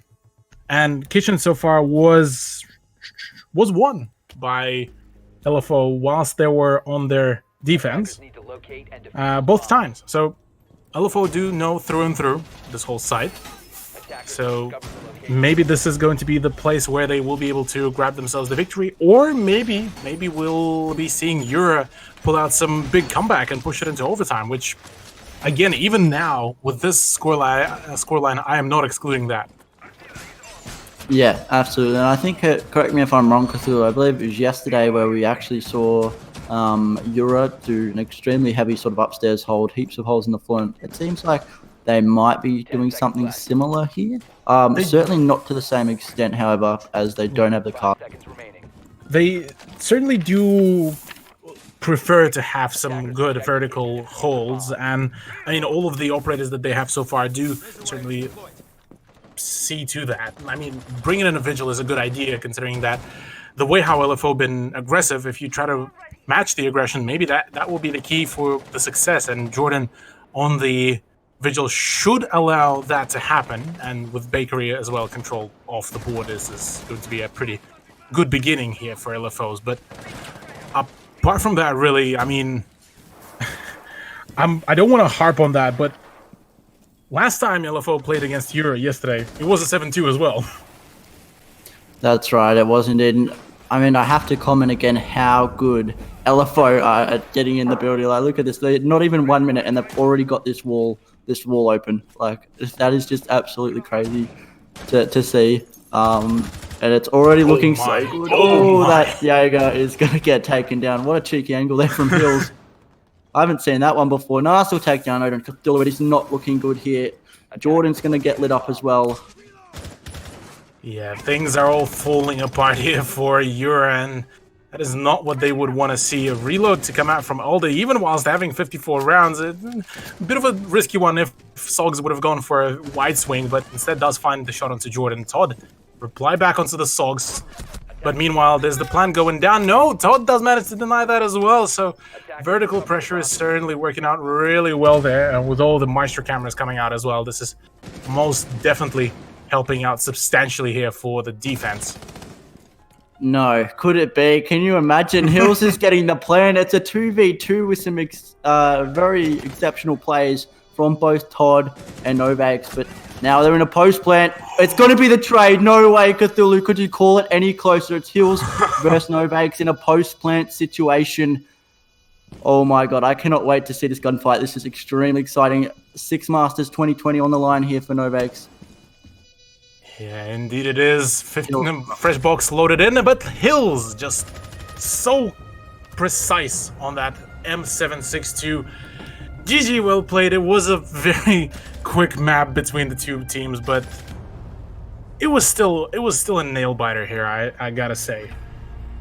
It was indeed, Cthulhu, and as you mentioned before, history repeats itself. It's a 7-2 here on Cafe for LFO. And with that, they will claim their rightful place in Six Masters 2020.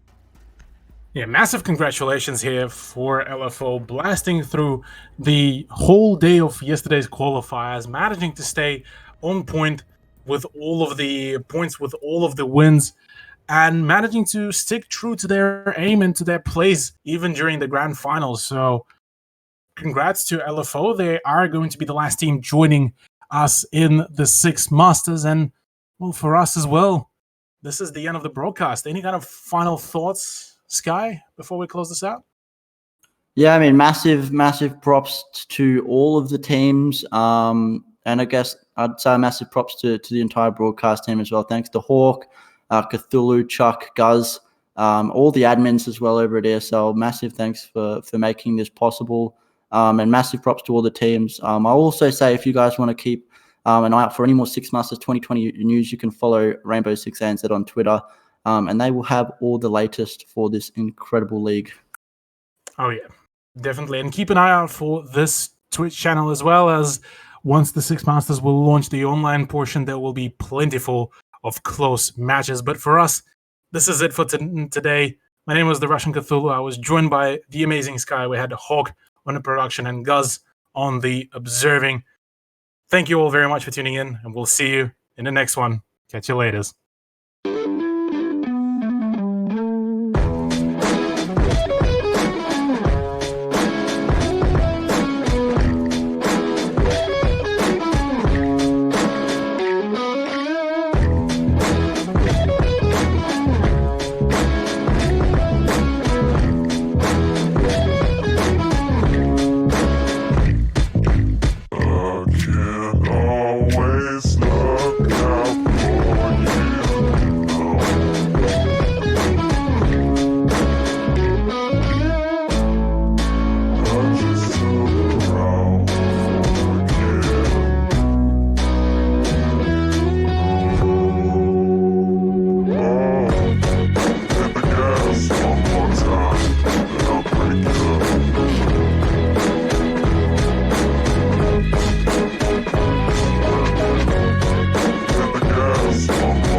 One more time.